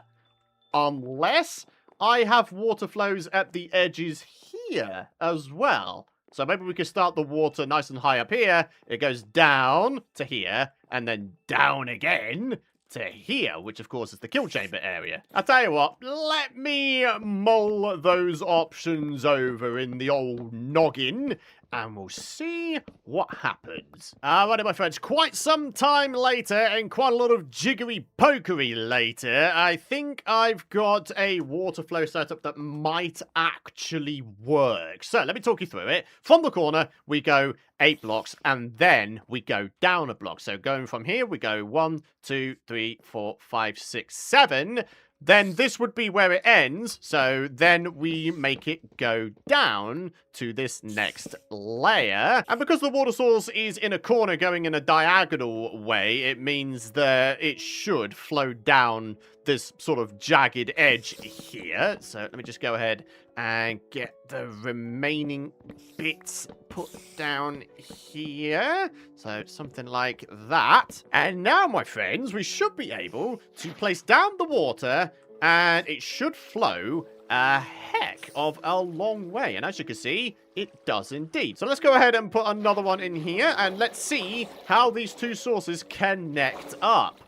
Perfectly, in a word. Then all we need to do is go at it with some signs. These will help hold up the next water sources I'm about to place down. So we could place one here and one here. And then we'll need ourselves one in the center as well, of course. Turns out we're going to need ourselves some signs for the drop chute as well, but we'll get to that in just a bit. What I want to do right now is actually test this water flow. Will it send me all the way down to the kill chamber? Let's time-lapse this and find out.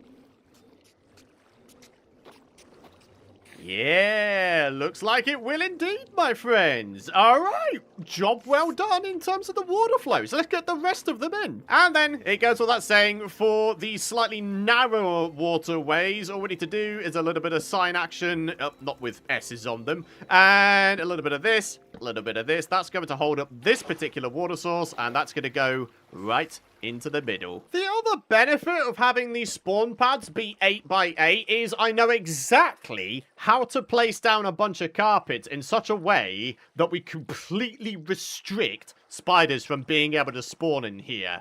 Only, of course, because we've got a 1 by 3 kill chamber, spiders won't be able to fit down there. Even if I did want spiders to spawn in here, they would still be a big old pain in the butt because, of course, they can climb walls. So when it comes to, you know, making any kind of spider spawner, my preferred method of spider farming is simply making a spawner box farm. You know, find yourself a dungeon with some cave spiders or regular spiders and then just make yourself a farm out of that. Having spiders spawn in a sort of generic hostile mob farm rather like this, though, nah, they're just a big old pain. So then, 3 things left to do for this mob farm. Number 1 is actually get the kill chamber set up. You know what? I think I've made a mistake, my friends, in that I think that actually, yes, the kill chamber should be sunk into the ground by a couple of blocks. Only if I want to have myself a passive switch in that the mobs that fall down onto the platform just flat out die, so we're passively always generating drops,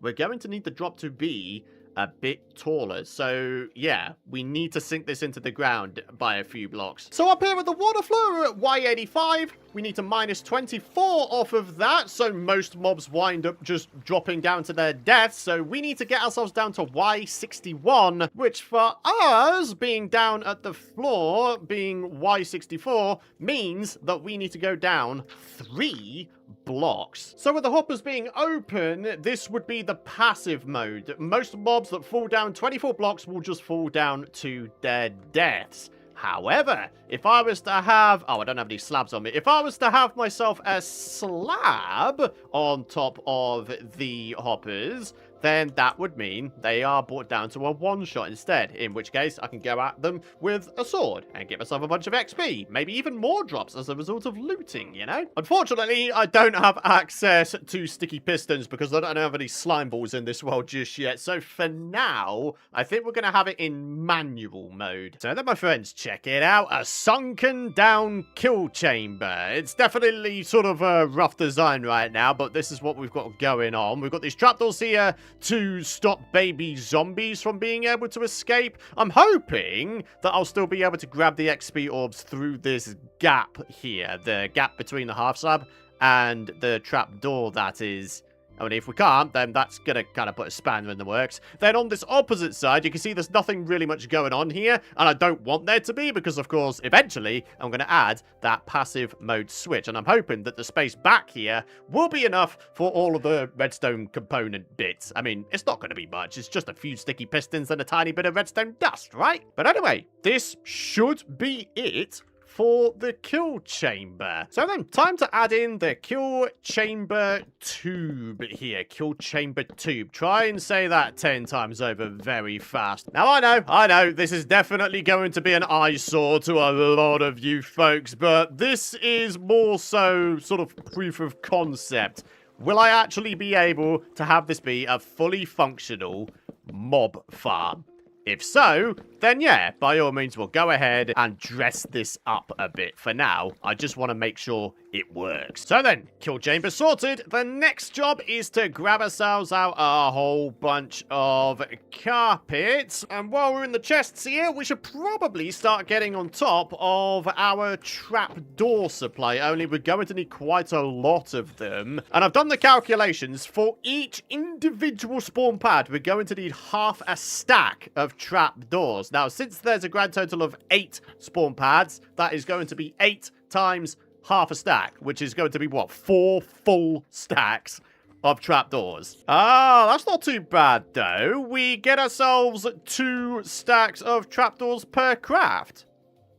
Huh, okay. Well, in which case, we're okay. I've just realized as well, one of the other things we should probably consider is getting rid of the windows. Only they're going to be letting light into the spawn areas. Although it's not the correct tool for the job, we could use our Silk Touch shovel here to actually pick the panes back up, right? That way we could repurpose this glass and use it in a different build. So that's all the windows covered up. Now the time has come to get the carpets and trapdoors placed down. So, starting off with the carpets, we're going to place them down in this formation. So, essentially, there's 9 carpets per spawn platform. We're also going to start getting rid of the torches while we're here as well. And then we're also going to add ourselves in the trapdoors surrounding the entire platform. For any of you guys wondering why we are placing down these trapdoors, it's because mobs are stupid enough to believe that when these things are open,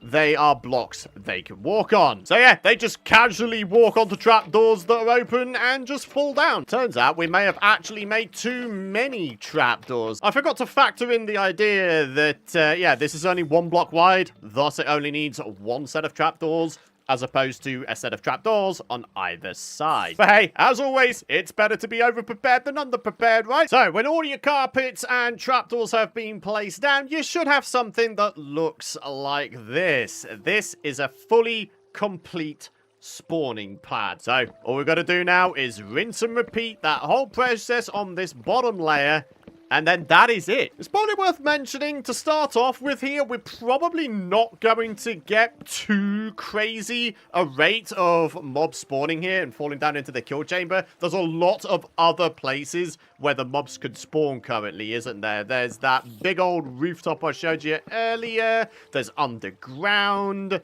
There's the surface as well. There's loads of places. So yeah, as time goes on and we start to light up all of these areas, the spawn rates, and therefore the efficiency of this mob farm, should increase. Hang on a minute, though. There's a couple of other little tidbits I need to do. First of which is to place down some vines just at the top layer. So it essentially, you know, resets their fall damage. So they always take the same amount of damage when they fall down to the bottom. Instead of there being a possibility of dudes spawning up the top here and falling all the way down directly into the kill chamber, thus just killing themselves, even if the mode wasn't in passive mode. The question is, though, where do we put the signs? How do we attach the signs to stop the water flowing here?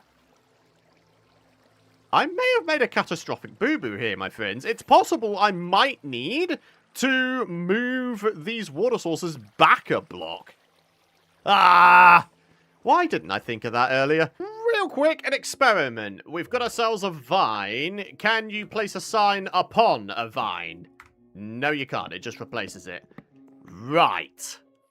That's quite bad, actually.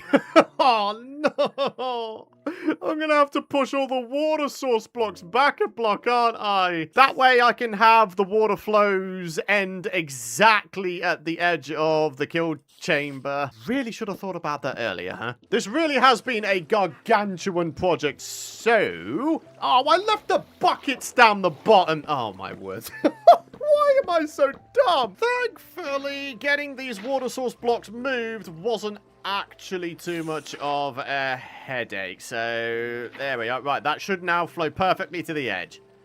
It does. Thank goodness for that. I guess while we're here, we can get the vines added in. And in order to restrict them from being able to grow a whole bunch, we can place down a whole bunch of string like that. And there we go. The good news is getting these little 1 block wide waterways going again is actually incredibly easy. And there we are. Ladies and gentlemen, this thing is now ready to be fully tested. Oh my goodness me. This actually is it now, folks. So let's get this sign removed and let's start on our descent here. Making sure to plug up this gap here as well. There we are.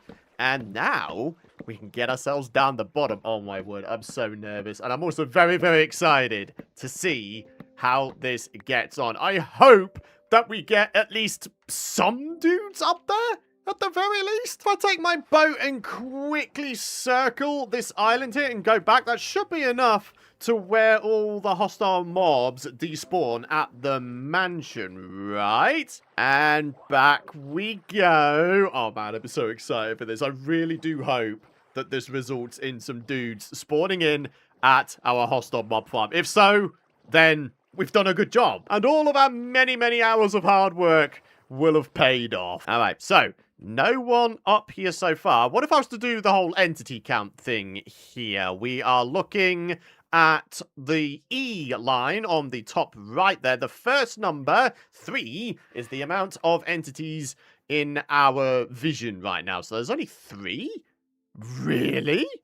Come on, there's got to be more. Oh, hang on a minute. I heard a creeper brother. Yeah! Unfortunately, though, the XP does seem to be trapped behind the trap door, but that's not really too much of an issue because we can get the XP, for some reason, through the corner here instead. So, yeah, it's not too bad. Ultimately, the fact is, our hostile mob drop trap farm squeezed inside of a woodland mansion is working. I cannot tell you how hyped I am at the fact that this thing is now up and running and working. This is incredible. As you can see, it's actually reasonably efficient. Like, I'm honestly surprised. Now, the first thing we're going to do with this is improve the kill chamber. If we wanted to have a passive mode to this, where we're just having mobs just die and generating drops for us without us having to do anything, campfires, or more to the point, soul campfires, might be the way to go. In order to make soul campfires, we're going to need ourselves some soul soil, and that means heading into the nether. Now, luckily, our nether spawn is in a soul sand valley, so it won't take us very long at all to grab ourselves the soul soil we need. However, one slightly more pressing thing we've got to deal with is our food situation. I have run out of mushroom stews, and we need to figure out a new food source. I'm thinking what we might want to consider is maybe temporarily replacing all of these crops here with potatoes only. I've always considered potatoes to be the best of the crops because you get multiple of them per harvest, and you can cook them. So there we are. Potatoes be cooking. Do you know what? To maximize our productivity, we have 35 levels on our person. How about we spend them? On a bow, we can get power 4. On a new fishing rod, we can get luck of the sea 2. On a book, we can get protection 3, which could be applied to this to upgrade it to protection 4. Then on a tool, we get unbreaking. On a sword, we get knockback. I think we're going to go for protection 3. Unbreaking 3 is always a gamble, isn't it? If you only get unbreaking 3, then it's basically the default tool, except it lasts longer. Oh, go on then. Let's do it. Oh, it is just by itself. Oh, yeah. Now, they are some healthy-looking cooked potatoes, eh?